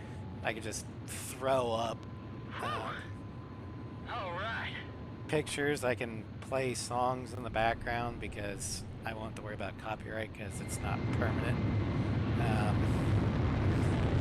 Then we can discuss. I don't know how I'm going to live stream it.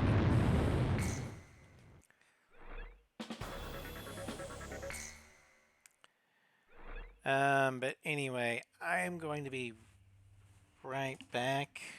I need to use the little pilot's room for one, and I need to get another drink. So, I'll be back shortly.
Alright, I have returned.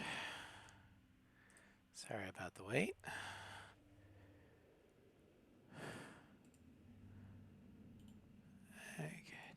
Okay, getting the next aircraft stats ready.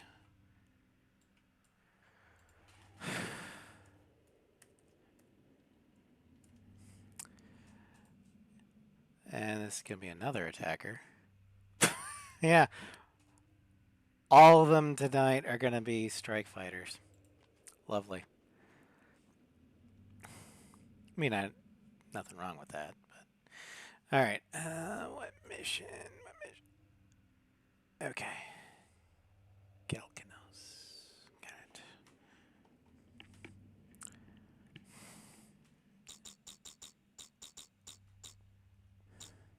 it.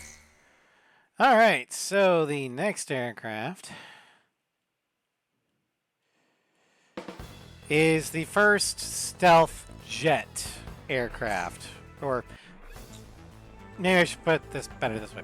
The first aircraft or jet aircraft that was specifically designed for stealth. And that would be the F-117A Nighthawk. Nicknamed the Nighthawk, this stealth aircraft represents the latest technology. However, its stealth capabilities come at the cost of maneuverability and weapons load.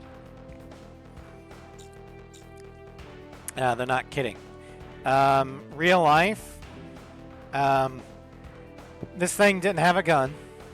This thing did not have air-to-air missiles, had no air-to-air capabilities whatsoever. In fact, this F here should actually be an A.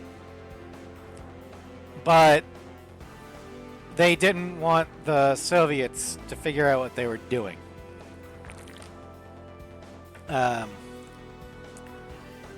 But in real life, this thing can carry 2 bombs or strike missiles. Because it's got 2 hard points. It's not fast. Yeah. It's not fast. It's not maneuverable. But at the time, it was practically invisible. In fact, there was almost a blue on blue in Kosovo, or Serbia, or the Balkans in the 90s, whatever. Because an F-15 was firing upon a Serbian MiG-29, and the Eagle pilot didn't know there was a Nighthawk in the area. And it just so happened that his Sparrow didn't either. So the Sparrow was running true, and the Nighthawk, it just flew right in front of the Nighthawk. It was only after the Nighthawk pilot found the Eagle pilot when they both landed, it was like, "You almost shot me down." I was like, "Wait, what?" "Yeah, I was there." That they knew. Also, in that same conflict, the Serbians were actually able to get a surface-to-air kill against the Nighthawks with a lucky shot. The thing about stealth is it's not perfect. Not even the Raptor's stealth is perfect. But it is perfect against the type of radar frequencies that allow missiles to lock on and guide to target. That being said, let's do the right. No.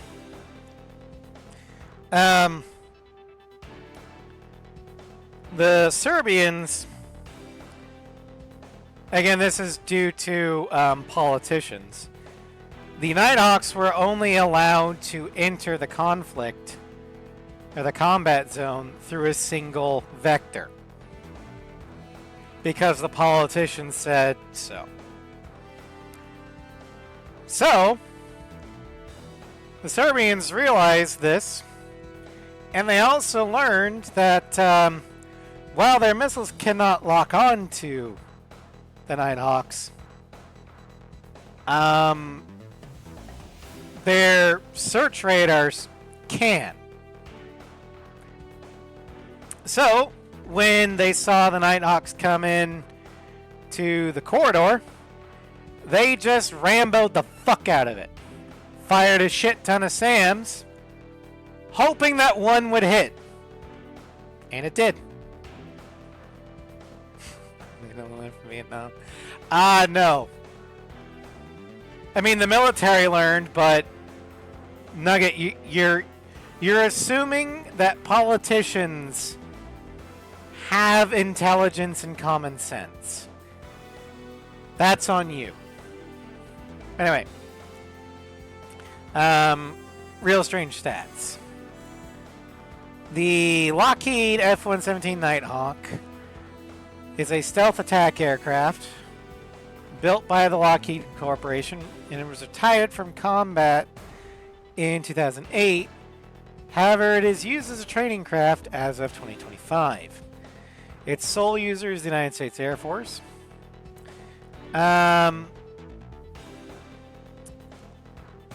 It was a product of Skunk Works, I believe. And it was originally the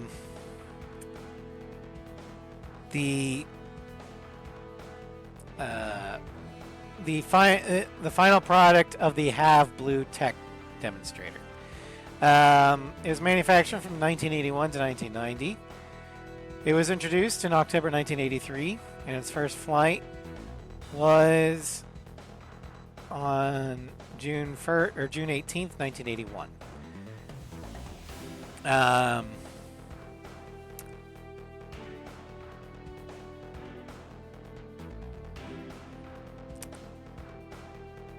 Politicians are thick as two shits in a bottle. Yeah. Politicians, their only stat is charisma. For them, wisdom and intelligence are dump stats.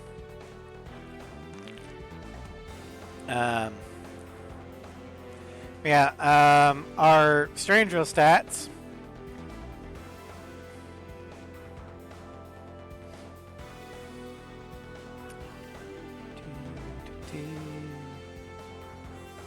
We have a speed of 39, a mobility of 31, stability of 81, defense of 75, air-to-air of 39, and air-to-ground of 91.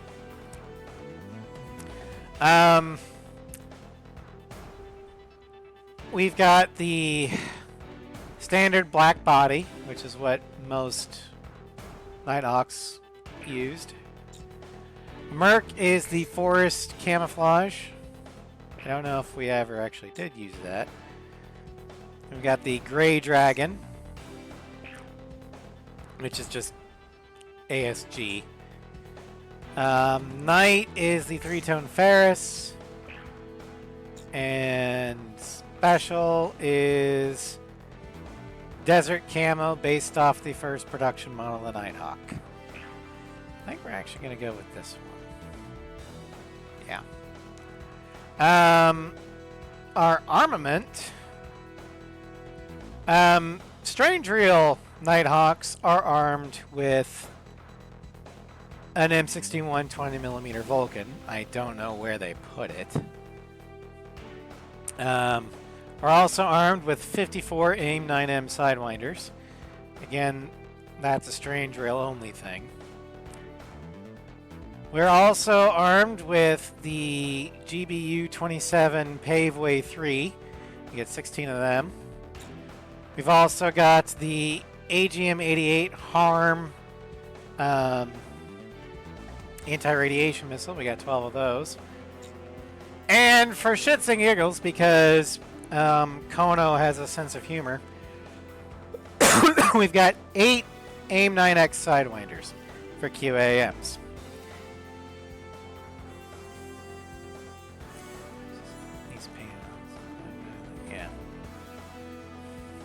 We're going to go with the harms.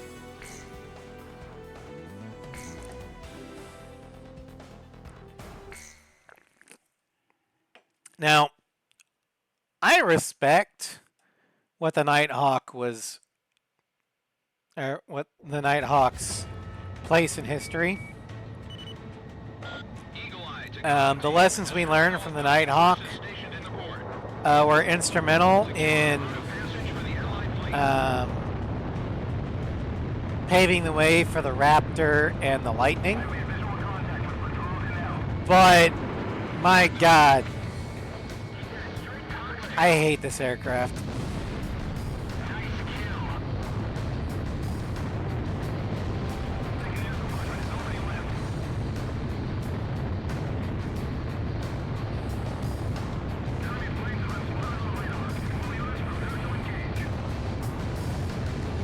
I know it's probably sacrilegious of me to say, but I don't like this one.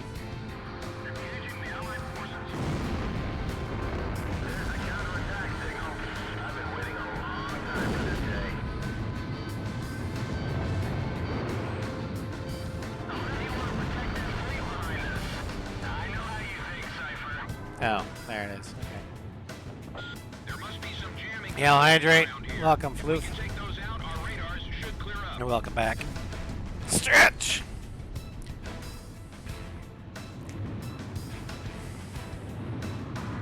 I think Floof likes this plane, or at least likes watching me use this plane, because he knows how much I hate it.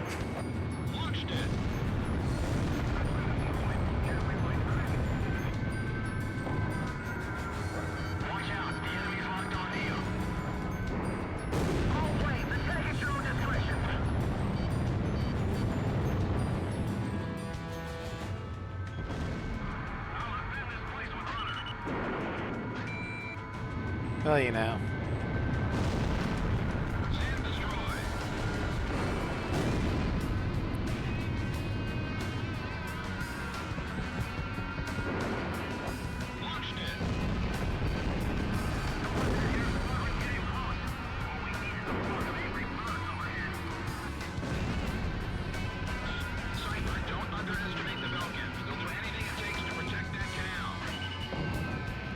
Really?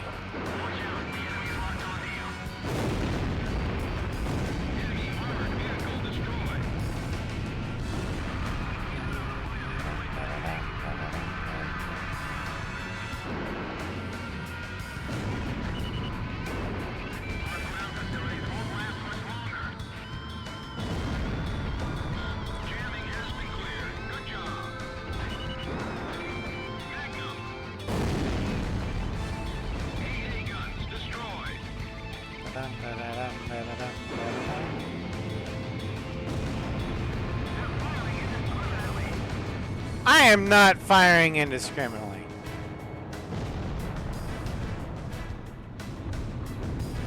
Firing indiscriminately would mean that I am firing without a target.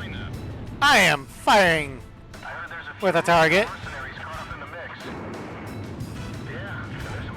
You just don't like me shooting that target because it's not shooting back.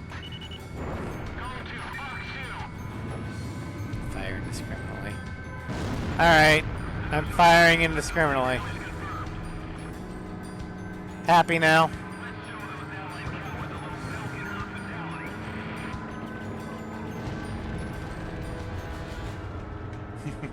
Yes.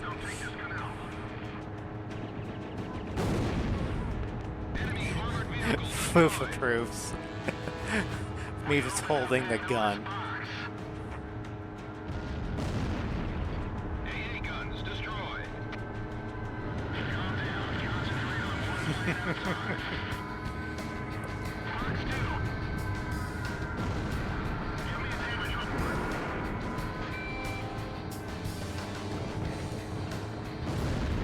Enemy armored vehicle destroyed. Anyone will get desperate if they're getting pounded, and Bilk is no exception.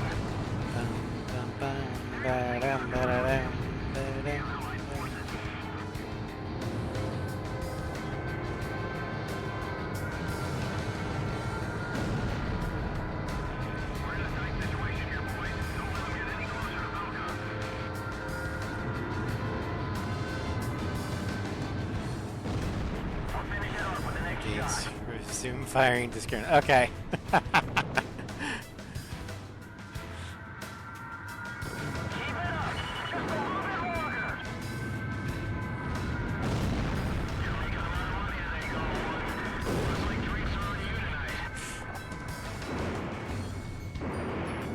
At least I rolled with the bid.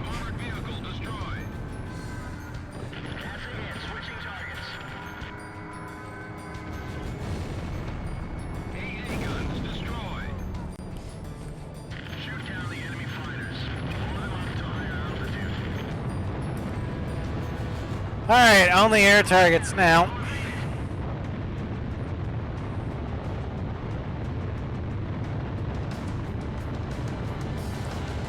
Oh my god.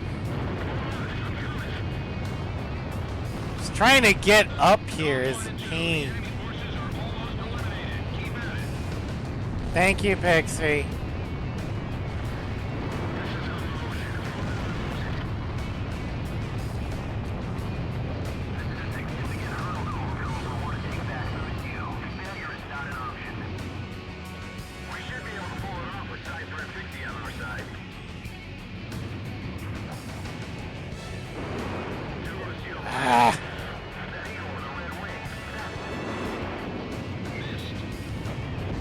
We know it's a miss.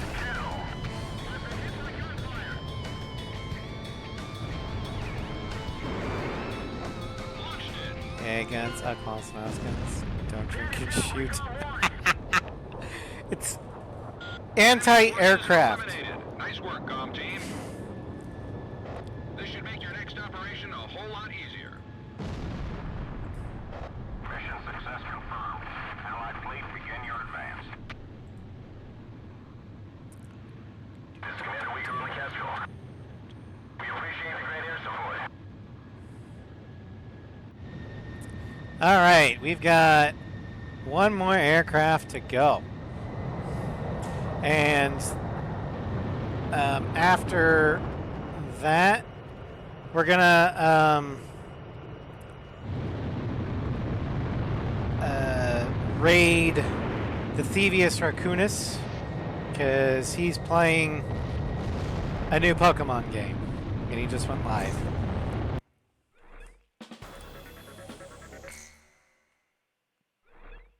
Alright.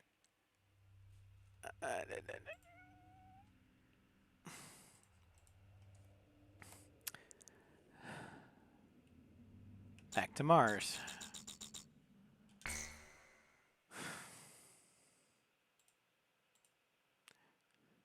Aircraft.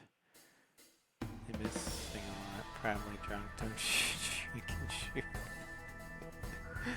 Oh boy. We've received a report that remaining Belkan troops are converging on Belka's northeast coast of Anfang.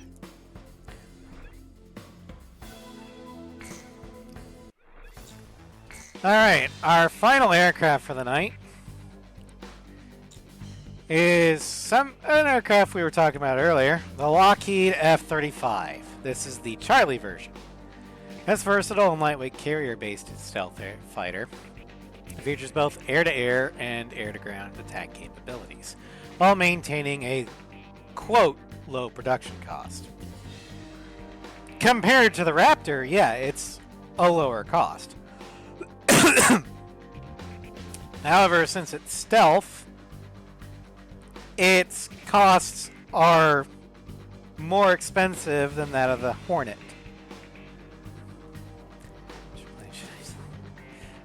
Alright, Floof, I will take the F-35C. You drive a hard bargain. But you've twisted my arm. I'll do it.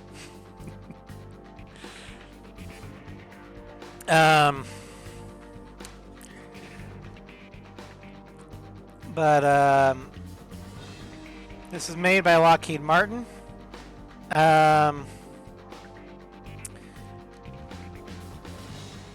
It's been manufactured since 2006.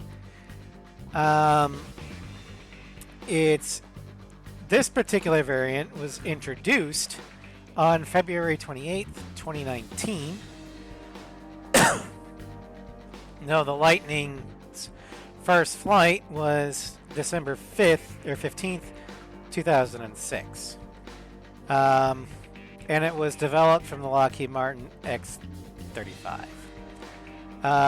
This was part of the Joint Strike Fighter program, which was intended to replace the F-16, the F-A-18, and the Harrier. However, it hasn't replaced any of them because, as we're learning, stealth is expensive. However, as of October 2025, across all variants, the F-35 has had over 1,245 aircraft built. As for its operator, the only operator of the F-35C is the United States Navy. Yeah. The F-35C is a Kato bar carrier aircraft, which means only 3 nations carriers could actually field this. That'd be the CCP, the Communist Chinese Navy, the French, and the Americans. And of those, there's no way in hell we're going to give F-35s to China, as much as they want them.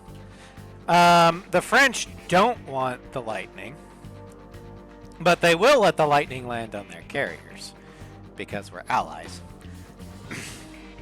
And obviously, American carriers have the Lightning. Yeah,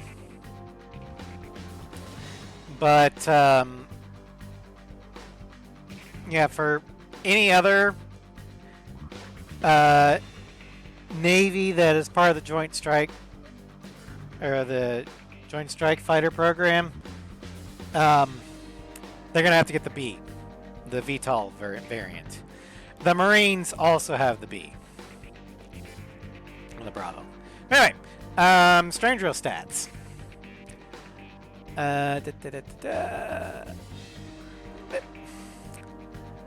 We have a speed of 68, mobility of 87, stability of 79, defense of 66, air-to-air of 57, and air-to-ground of 91.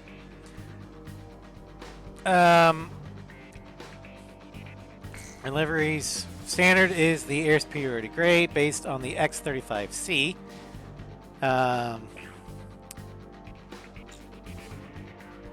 Mercenary is the standard black, which I think most F-35s are actually.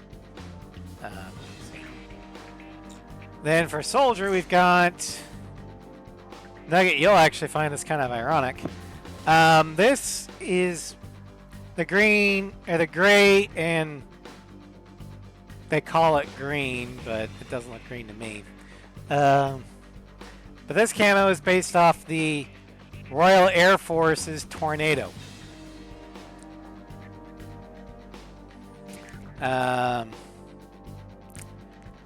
Then the Knight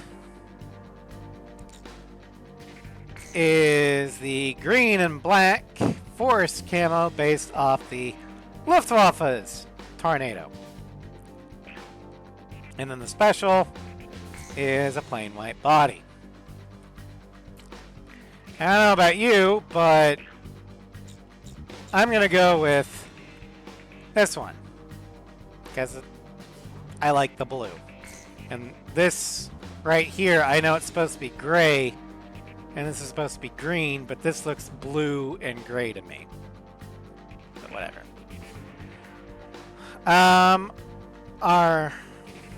Is indeed a dark green. Oh, okay, well.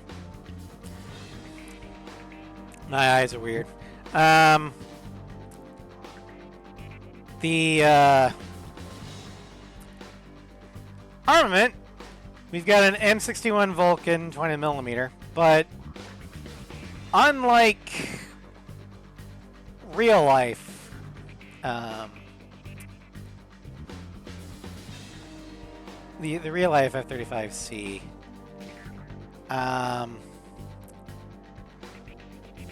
I believe the gun is supposed to be in a pod right here. At least it is in A7. The A's gun is actually shoulder mounted right here, which is where it is in this game. But that's because the C variant hadn't been completed yet. Possibility of 35 with the wraparound camo. And a rivet counters slating. Huh.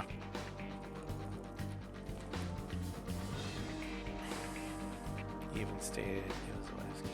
Ah, got it.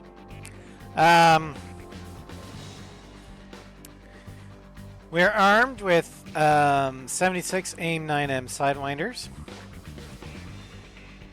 as well as 14 AGM 84 harpoons. Wrong mouse.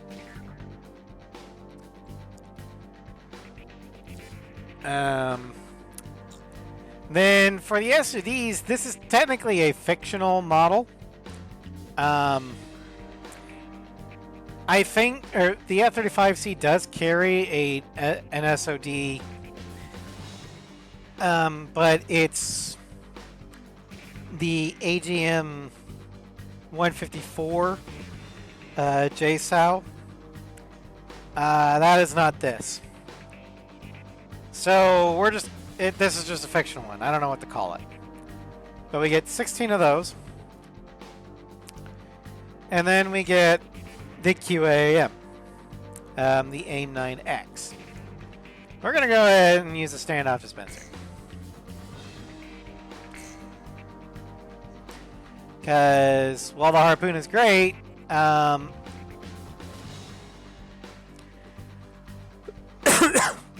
unfortunately, the anti-ship missiles only really work on ships. They do not spread their damage otherwise, which is stupid.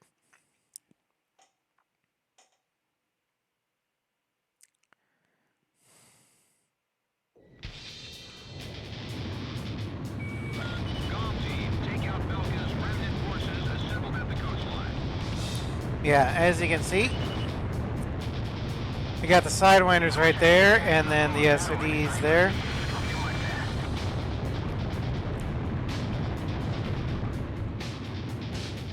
It's in-game filter. Okay. Yeah, I can kind of see the green a little bit. I still think it's not gray, it's blue. But whatever.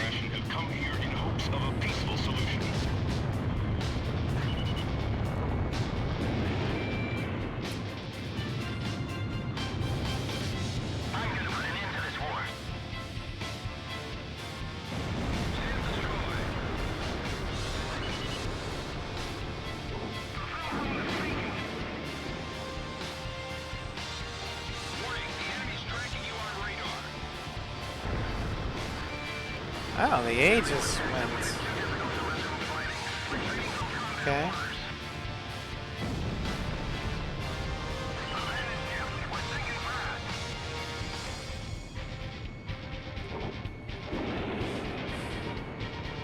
Today's signatures will ratify an agreement which calls for the disarmament of Belka.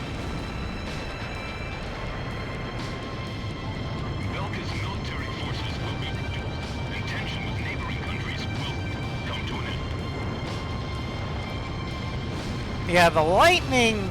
The agreement will be in detail at a later broadcast. Especially in, like, I really like the Lightning in 5. It's one of the few aircraft that I actually prefer the 5's variant the best, because it actually does have anti-ship missions.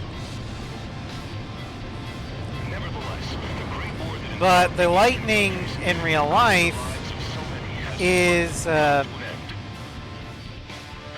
I said, it's a great first strike fighter. However,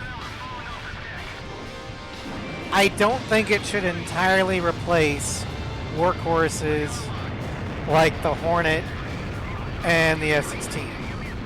Ow!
That said, there is a reason why the F-35 is selling so well.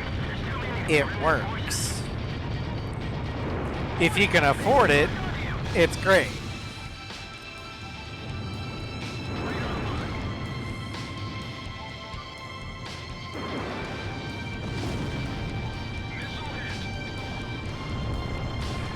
It's also fully linked or interlinked with the combined battle space. Like, it can be linked with ground forces, air units, the fleet,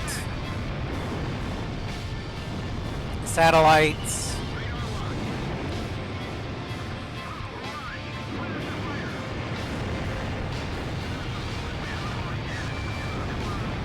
Ow! I didn't even know I was being locked onto.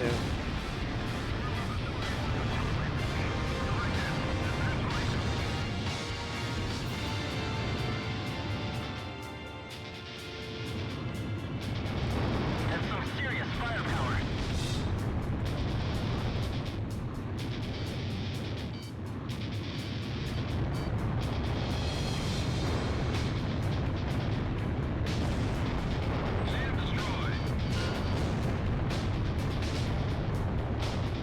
Alright, and with that, we have finished the fourth episode of the Zero Showcase. Today is a day of hope. A day in which tension between different countries will be greatly reduced. So, to wrap up, don't go away, we are going to be raiding Sly. Because he just started Pokemon. The new, whatever new one dropped. But some housekeeping.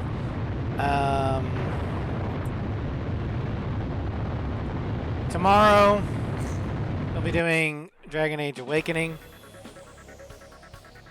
and Arkham Knight. Then Saturday, I've got a poll still live for another 11 hours of how you guys want me to handle the next upcoming mission of Cyberpunk. It's called Sinnerman, and if you play it correctly, there's a lot of what could be considered sacrilege and blasphemy. It's also very disturbing. So you can either vote to see it because it's content, have me play it but end it early to prevent the heresy and sacrilege, or just say fuck it and skip it entirely. Those are the three choices. The poll is live for another 11 hours. Sunday, I am going to be debuting live streaming on YouTube as a multi-stream with Carolina the Gunslinger on Baldur's Gate 3. It will be a tactician-ish run. I say ish because it's technically going to be custom difficulty, just so I can play with some things. But the enemy AI and behaviors will be tactician. But that'll be Sunday. Main channel will still be Twitch, but I'm going to be starting YouTube live streams Sunday. Then Monday, we'll continue the Final Fantasy X-2 Spear World Tour. Wednesday, we will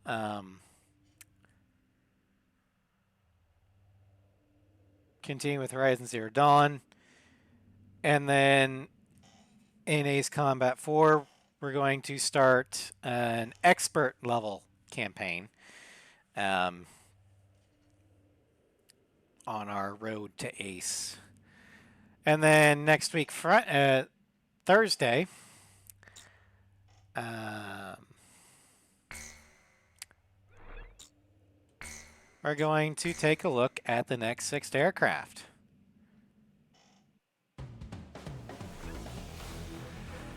Which will be the E-18 or the EA-18J or the G, the Growler, whatever. The Rafale M. Nugget's favorite, the Typhoon. The Su-32 Strike Fighter. The YF-23A Black Widow. And we'll wrap it up with the F-15 SMTD. That's going to be episode 5 of the showcase.